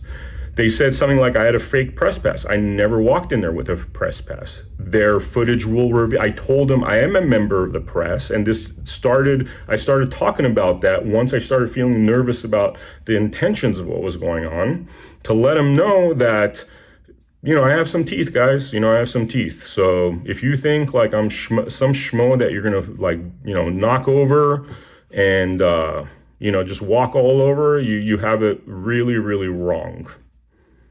You have it really wrong. And so I wasn't there under a press pass. That's a lie. The evidence will reflect that it was a special invitation. And pretty much whatever they've released is like outright lies, which now brings up the question, why? Why would you do that? Why would you do that when it's clear that the Secret Service and the FBI couldn't care less? Like they didn't believe this police officer? Why would you do that? Why would the police department as an institution do such a press release that would put him in hundreds of millions of dollars of liability? That's the question. Why would they do that? Why would they do that? And you know what the answer to that is? I mean, I kind of started off with this story, you know? The answer to that is because, frankly, the agenda of America Happens has never been about a political party, has never been about any specific individuals. It's always been about the Constitution and the lawful course, and ridding our government and police departments and judicial ranks of corrupt individuals that operate under the color of law, that are basically criminals using their power under unlawful circumstances for unlawful reasons, right? So, you know, I guess I could end this in saying that, you know, this police department, this police officer has created quite a predicament. I am concerned that, you know, I think to themselves, I think to myself, if they realize the calamity they're under, they literally created hundreds of millions of dollars worth of liability, slandering my name as a potential assassin. I mean, that is just absolutely insane. Absolutely insane. And you'd wonder how these officers could be so inexperienced and so foolish to think something like that is okay and put their entire department in jeopardy for such unlawful actions. And so I end this with saying that everything you've heard coming from these police departments is an absolute lie. Everything I have told you is 100% true and verifiable by the evidence. And frankly, you know, I like to look at things like a blessing in disguise, right? You know, since I started, I've always been a devout Christian. I've always tried to follow in the path of Jesus Christ. And what I will say is, you know, in doing that, I've started to look at the world very differently, especially as I've gone closer to Christ over the last 2-3 years doing the work that I do. And frankly, some of these difficult moments are actually a blessing in disguise, because I was never one for the money, but I certainly think that the mistakes these officers made in operating under the color of law, I mean, frankly, just made me an ungodly amount of money. Oh, shit. Whoa. So, something that just came out 30 minutes ago, Alex Jones made a post. And it says, exclusive Trump assassination suspect joins Alex Jones to set the record straight. As arresting sheriff admits Vem Miller never said was going to kill the president. That's the one thing I kept hearing yesterday, too. I just saw it flying around, but I could never find the source. That people kept saying, he said he was going to kill the president. Somebody said he's going to, I'm like, who said that? Where's the source? I don't see it. Going to kill the president, and then he says, give him bad info. We'll check that out for a little bit. It's 30 minutes long. Oh. It made me an ungodly amount of money. Nothing that I was seeking. I wasn't seeking to do this and be on camera. Frankly, I never wanted to be in front of the camera. And the only reason I did that is to forward the agenda of America Happens. I put myself in front of the camera. I was always, my entire career, a behind the camera person, and that's verifiable by the evidence. And I just never thought that this is how our network was going to get a lot of attention, you know? So I am seeing beyond the silver lining. I'm seeing the work of Christ in this moment. I truly am. Because what they did was a gross violation of our constitutional rights. To think that they think that in California, they could have a whole series of different laws in our Constitution. And I know this is going to draw a lot of attention to that fact of why they have these silly laws where, oh, you can't have double mags, you know, only single mags, and you can't have it loaded. You know, it's like the right to bear arms, man. It's fucking pretty clear. Right to bear arms.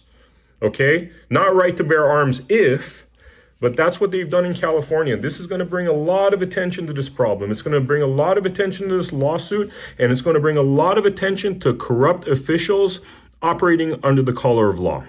One other thing that I want to state, I did do one interview thus far, even though I've been contacted by, every press outlet out there. And frankly, I have this phone on airplane mode because I wouldn't even be able to get 1 minute into this without phone calls. And one of the accusations was that I am part of an anti-government right-wing group. Well, and what I told the reporter is what I will tell you right now. That is a nonsensical statement. They were reporting he was sovereign citizen. Is an inanimate object. Government is not. It's not possible for government to be evil. It's not possible for government to be good. It's not possible for government to harm people. It's not possible for government to do nefarious things, good things. It is an inanimate object. Like this bottle right here. So the term, I'm part of a right-wing anti-government group, is absolutely ridiculous. It doesn't make sense. Okay? I didn't think sovereign citizen, though. I think that's what he's referring to, because I saw multiple places reporting that. The sheriff reported it. That's what the press conference we watched yesterday. But I didn't think they were right-wing. I thought it was just left or right. It's just their belief. Sovereign citizen. So that's one thing.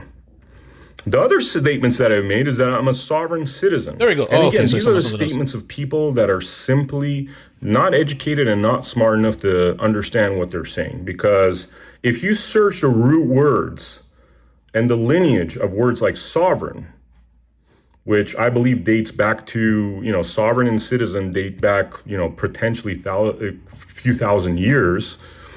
If you actually look at what does sovereign and citizen mean, they're like opposites. It's a misnomer.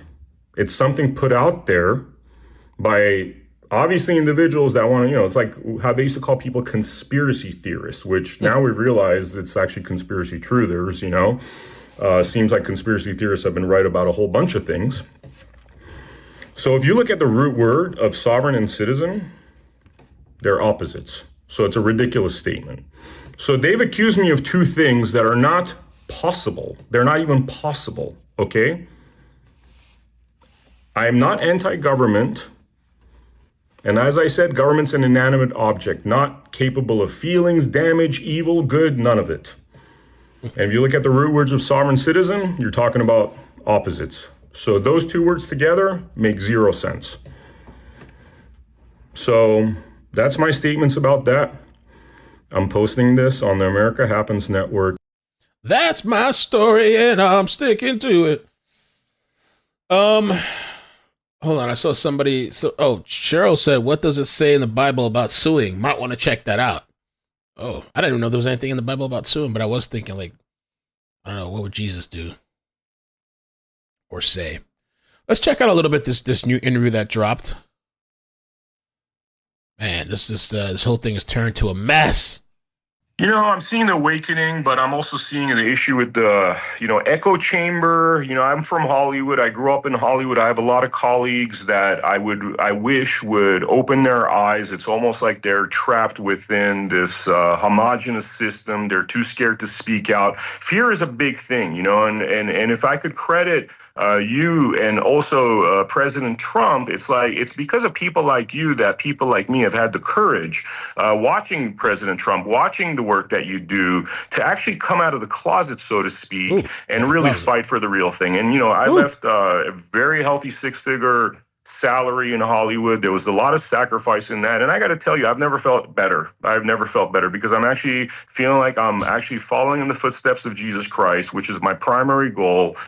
This is a battle between good and evil. I would say this is a war between good and evil. We can't afford to lose this war for truth. And so I thank you for being such an inspiration in that process. I'm in California now, and I'm driving up to Coachella, and I have a special pass, which I got an invite from the Nevada Clark County Republican Party, right? And the individual, by the way, is willing to go on the record saying that, and he's really high up in the Nevada Republican Party, he's willing to say that he's the one that got me those passes. It was a special invite. So as I'm driving to the parking lot where the special invitees park, I see a sheriff or somebody wearing a sheriff vest on the side of the road. So I drive up to him and I tell him, just like I do every single time as a common courtesy, look, I have a couple of firearms in the back. I'm certainly not going to take him inside the rally, just letting you know out of common courtesy. Well, this time, this gentleman tells me to pull over. And then another cop comes to my door and says, get out of the car, turn around, and then he handcuffs me. And they throw me in the back of a police car. They come up to me, they say, hey, we just care to know if these guns were lawfully registered. Could we check the serials? And I say, sure, I have nothing to hide. You could grab the serials. They're part of the National Registry. These were purchased lawfully. Well, they start ransacking the crap out of my car. I'm talking about they're doing, bomb sniffing dogs. They're going into the actual muffler and doing some kind of swab test. They're going inside the hood of the car. I had 3 luggages in there with clothing, equipment, media equipment, computers, all of that. They go through everything. And guess what? They don't find anything. And it was very obvious what they're trying to find, if there was any meat on those bones, of whatever crazy theory that they had, right? We interrupt our program. Well, this one seems a lot more concise than the way he told us the story. But then I talked to people like Pete Santilli that I've known for a long time. He's a great reporter. He knows this fella personally. Oh. And said it's pure crap what you're hearing. So to try to describe what really happened from the man himself and where all this is going and his concerns about the election and what's happening is Vem Miller. Here's the New York Post headline. Armed man Vem Miller arrested Saturday outside Trump's Coachella rally. He had 100,000 people there. As local sheriff insists it was a third assassination attempt despite letting perp walk on meager $5,000 bail. That is wild to me, though, too, that, just bailed out $5,000 for supposedly. Then the sheriff backed off of that. Here's a Fox News headline. Man arrested outside Trump Coachella rally denies assassination attempt. He's all in supporting Trump. Vem Miller, 49, said he reported the guns to authorities, which he says he always travels despite never using them.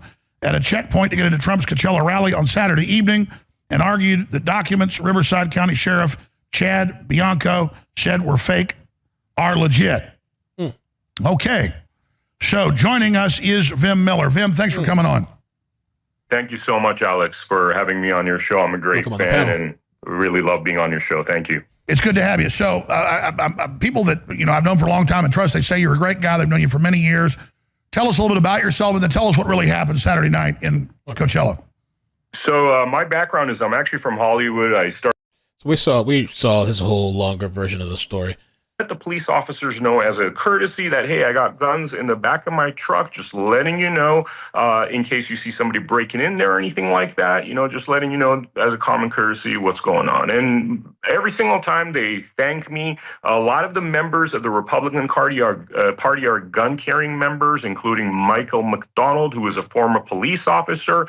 All these individuals, from what I understand, carry guns in their car. So that to me didn't seem like a crime or anything negative. And certainly the officers in Nevada didn't see that as a bad thing. Well, I'm in California now, and I'm driving up to Coachella, and I have a special pass, which I got an invite from the Nevada Clark County Republican Party, right?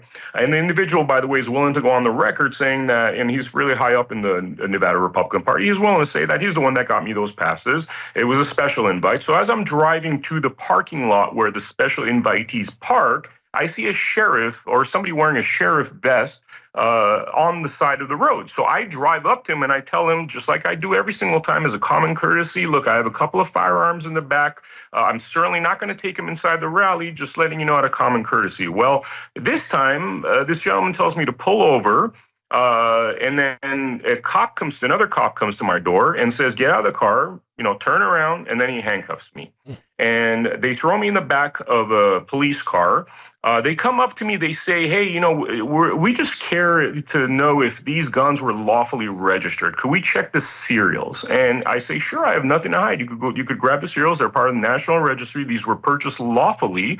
Well, they start ransacking the crap out of my car. I'm talking about they're doing, bomb sniffing dogs. They're going into the actual muffler and doing some kind of swab test. They're going inside the hood of the car. I paid no bond.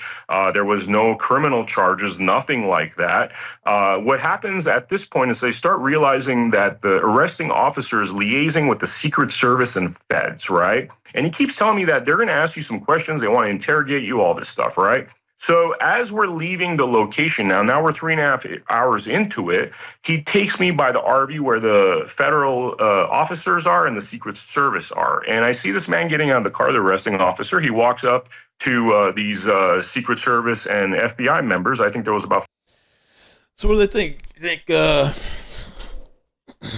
They think, I don't know, they think that the sheriff was looking for clout or something? 5 or 6 of them. Oh, the officer, and you can tell that he's kind of trying to sell his pitch about, why I'm a danger, all this stuff. And what I noticed from their faces is that they seem very disinterested. It's almost like they weren't buying his nonsense.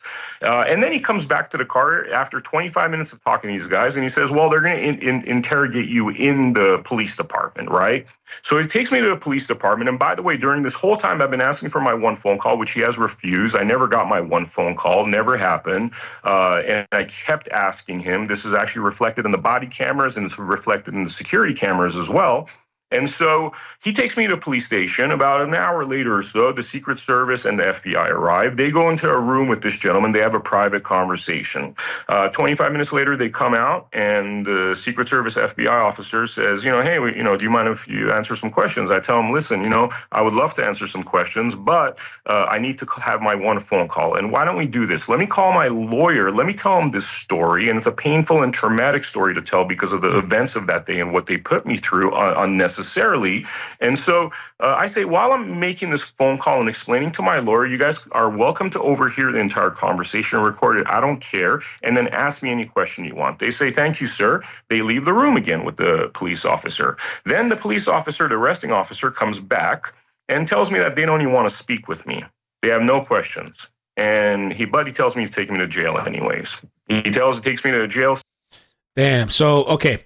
So this is the new breaking news that's happening with this story is, like I was just saying earlier. So now, get the big screen. Update. After being pressed why he alleged Vem Miller said he wanted to kill the president, Riverside County Sheriff Chad Bianco has backed down, saying this was bad info. He never said it. It was bad info given to me. He never told the deputy that. Wow. Good on Sheriff Bianco for admitting he was wrong, but this should have been done prior to us having to press him on it and demand body cam footage. No law enforcement official should make such reckless statements. Whoever gave him this bad info should be held accountable. Lord Almighty!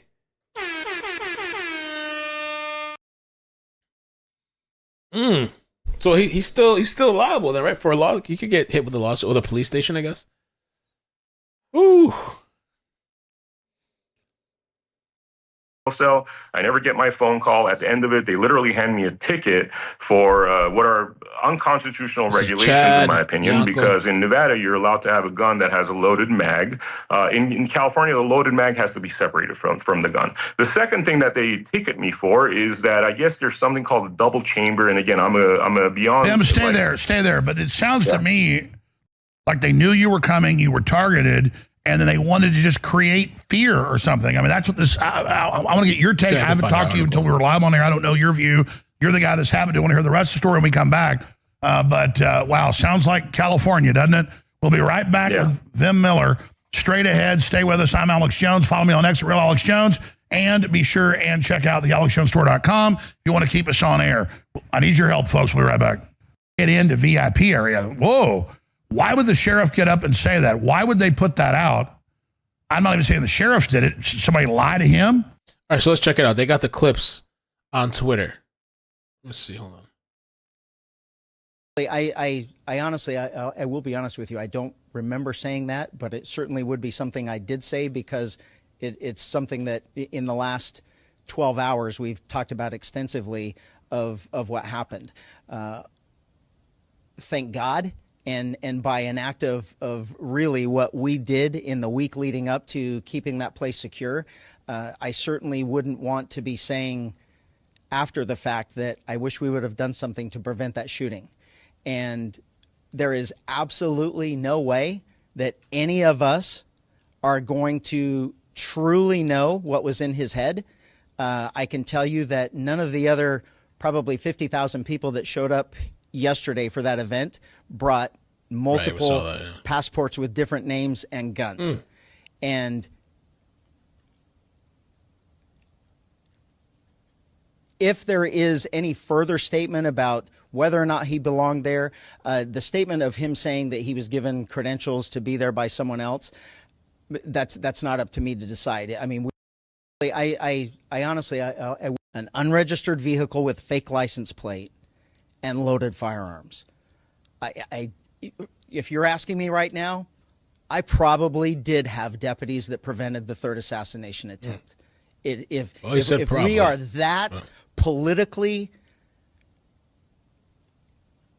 lost, that we have lost sight of common sense and reality and reason, that we can't say that, holy crap, what did he show up with all of that stuff for and loaded guns, and I'm going to be accused of being dramatic. We have a serious, serious problem in this country because Lord Almighty, the drama. And then later the sheriff backed off of it. The question is, why would this deputy do this? Why would Vem Miller be singled out? What do you think really happened here, Vem? It's the conspiracy. Well, Alex, I heard this arresting officer make derogatory remarks against MAGA people. I heard him say maggots. I heard him say something like dumb Trump people. Or I overheard him talking to a female officer. It was clear that this gentleman had an agenda. And it was clear that he was the liaison between myself and the feds and also the Secret Service. So he was feeding these individuals information. I think what happened in the interim is that these individuals, which I think are more experienced, they understand the law better, this gentleman clearly did not understand what he was doing, like evidence, like gathering evidence to back up, whatever claims you're making. And then these guys didn't even want to talk with me. And I'm talking about the Secret Service and feds, because I think they had already done the research and said, okay, this looks like nonsense. I think they released a statement to that effect where, they didn't feel like there was any threat to President Trump, that I wasn't a threat to them. So if this could be a sheriff that's trying to run for governor, which is I've heard what he's trying to do and trying to look like some kind of hero, or it could be the middleman. It could be the arresting officer giving him bad information. But whatever it was, the information that was handed down, the information that was reported was demonstrably false. And we haven't even gotten into our FOIAs and revealing what those cameras on the body of the officers reveals and the surveillance footage in the actual police department, which will show everything that I'm saying to be true. Well, I mean, I've gone to a Trump event and we had security in the car and we had guns and they know who we are. They waved us in, we parked, we went to it, we didn't have the guns on us. But I mean, you're out in the parking lot and correct me if I'm wrong, it sounds like you were singled out or waved over for the search? No. I drove up to the police officers like I always do, like I've done on at least 10 occasions in Nevada. And I told them out of respect. And when I ran for office, I had some police officer support, and certainly I was pro-police and against this. Sure. I know you were saying Nevada, so you did that here too. So obviously somebody coming to kill people doesn't say I've got guns in my trunk. Yeah, I did it out of my own will. That's the whole point. It wasn't like they found this or whatever. I drove up to them, tell them what I had in the back of the trunk out of respect for the police. Wow. So how were you finally released? What happened when they released you? They handed me a ticket with 2 citations, one that I had a mag in my gun, one that I had a double barrel mag in my Glock. Just a ticket. There was no bond whatsoever. That's also incorrect. I don't know how that came out about the $5,000 bond. That's not what happened. But the issue right now is that my that's not even true. Car's still impounded. All my equipment's in the car. They're refusing to even let me have access to the car until Tuesday when the police department's open again. And it just sounds like they're going to cause a lot of problems. I have at least, I'd say $250,000 worth of equipment and intellectual property within that car. Wow. They put in those numbers out. And again, I'm familiar with your work. Once we saw who you were, and you've had a lot of big viral pieces, Bundy Ranch. I mean, you've covered hundreds of big subjects. So as soon as they Googled you, they knew this is a big Trump supporter. this guy's the press. And again, you had the local Republican Party passes. Those are gold to get into those. I mean, you had everything. They just lied about it. Yeah, there was no such thing as a fake press pass. I didn't have to get it. I wasn't there as a press person for that event. You were against the Republican Party. Yeah, and I have a pass. I have the emails. The gentleman that gave me the pass, actually, he just texted me. He's watching this. So Jesse Law, what's up, brother? He runs the Clark County Republican Party. He's the person that gave me the passes. I have emails from him, giving me the passes. I had a special parking pass. Everything was on the up and up. So one sounds like a libtard sheriff just flipped out and decided to say that somebody pulling up in the parking area totally separate from. But the thing is, the one sheriff we saw at the press conference, he's a Trump supporter. I don't know about the arresting officer or the people there, on scene when they arrested him. Trump admits you tell people you have guns, and then they freak out about it. Yeah. I mean, the whole thing was, I believe, and this is why the statement I made, which is available on AmericaHappens.com. It's the second video on there next to the Bundy versus Deep State documentary, where I explain the entire thing, play-by-play timeline. And it seems as though this arresting officer was instigating the entire nonsense, if you ask me. Now, the sheriff making just insane statements without having seen the evidence. Now, I got to question his credibility because, before you go up and you make somebody into a Lee Harvey Oswald type of person, you should actually have evidence. You know what I mean? Why are these misstatements happening? Why is he saying that I have fake ID? I never had fake ID. They said I had 5 different passports. I didn't have 5 different passports. I had 2 passports with me. And so, and they're legitimate passports. None of this was fake. So everything they put out there is like demonstrably well, untrue. I mean, we don't know exactly, but it sounds like they wanted a publicity stunt to me. I mean, so is the sheriff a libtard? What's his background? I mean, apparently he's a Trump supporter. He was anti-COVID mandates. That's good. Yeah. Well, then it sounds like his deputy lied to him then. I mean, that would be my primary theory, and that's what I said. I was certainly offended by, and the other thing, Alex, man, I got to thank you sincerely from the bottom of my heart for the work that you do. And I know you've been put through hell, right?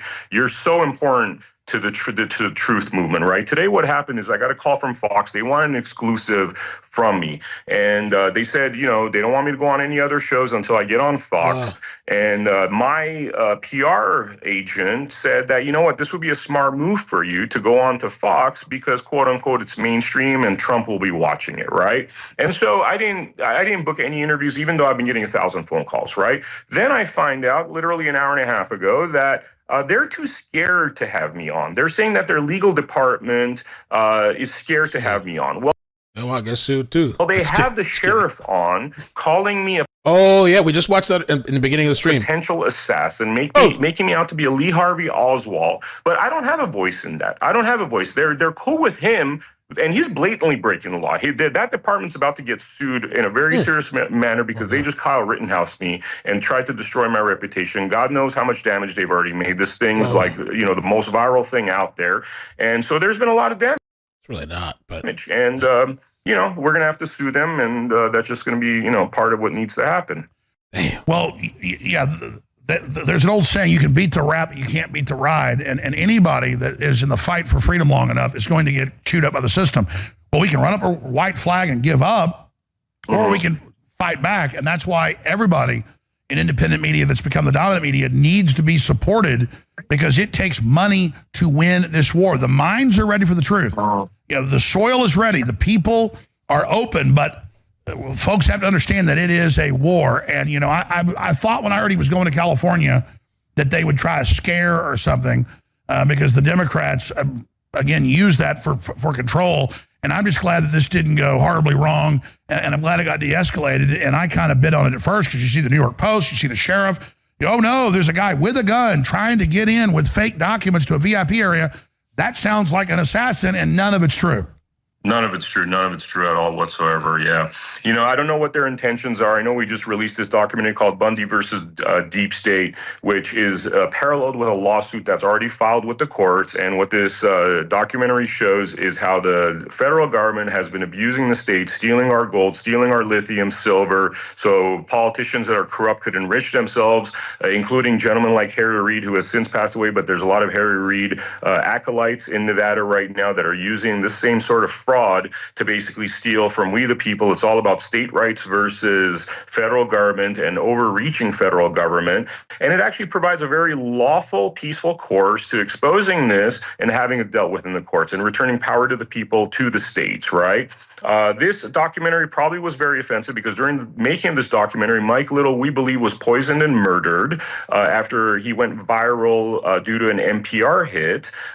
We have evidence of this man literally going from being a very healthy 65-year-old man to skin and bones and then dying as if, it looked like something from one of Putin's victims that, there's that radiation thing that they do when they kill off people and they're gone within weeks. And then we believe that's something that's what happened to Mike Little. And this was documented. We saw Mike Little die in front of our eyes. And then as a documentary filmmaker, all I did is I put the story together in a very quick fashion, put it out there with the lawsuit, by the way, which is also published on AmericaHappens.com. So not only you could actually watch the documentary, but you could actually see the lawsuit, which is actually something we're very excited about, by attacking the court of public opinion while we actually present things to the court, because it seems as though with the way things are going, how our judicial ranks, definitely there's some issues there with political persecutions, biases. It would seem as though having that two-pronged attack in order to restore our freedoms, our constitutional rights, the power of we the people,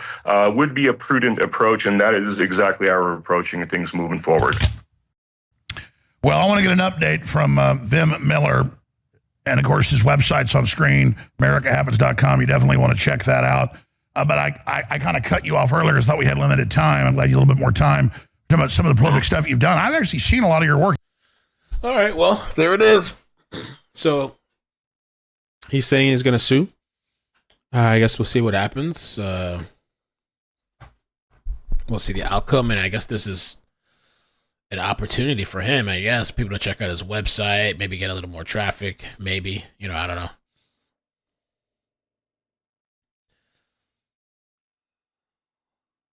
All right.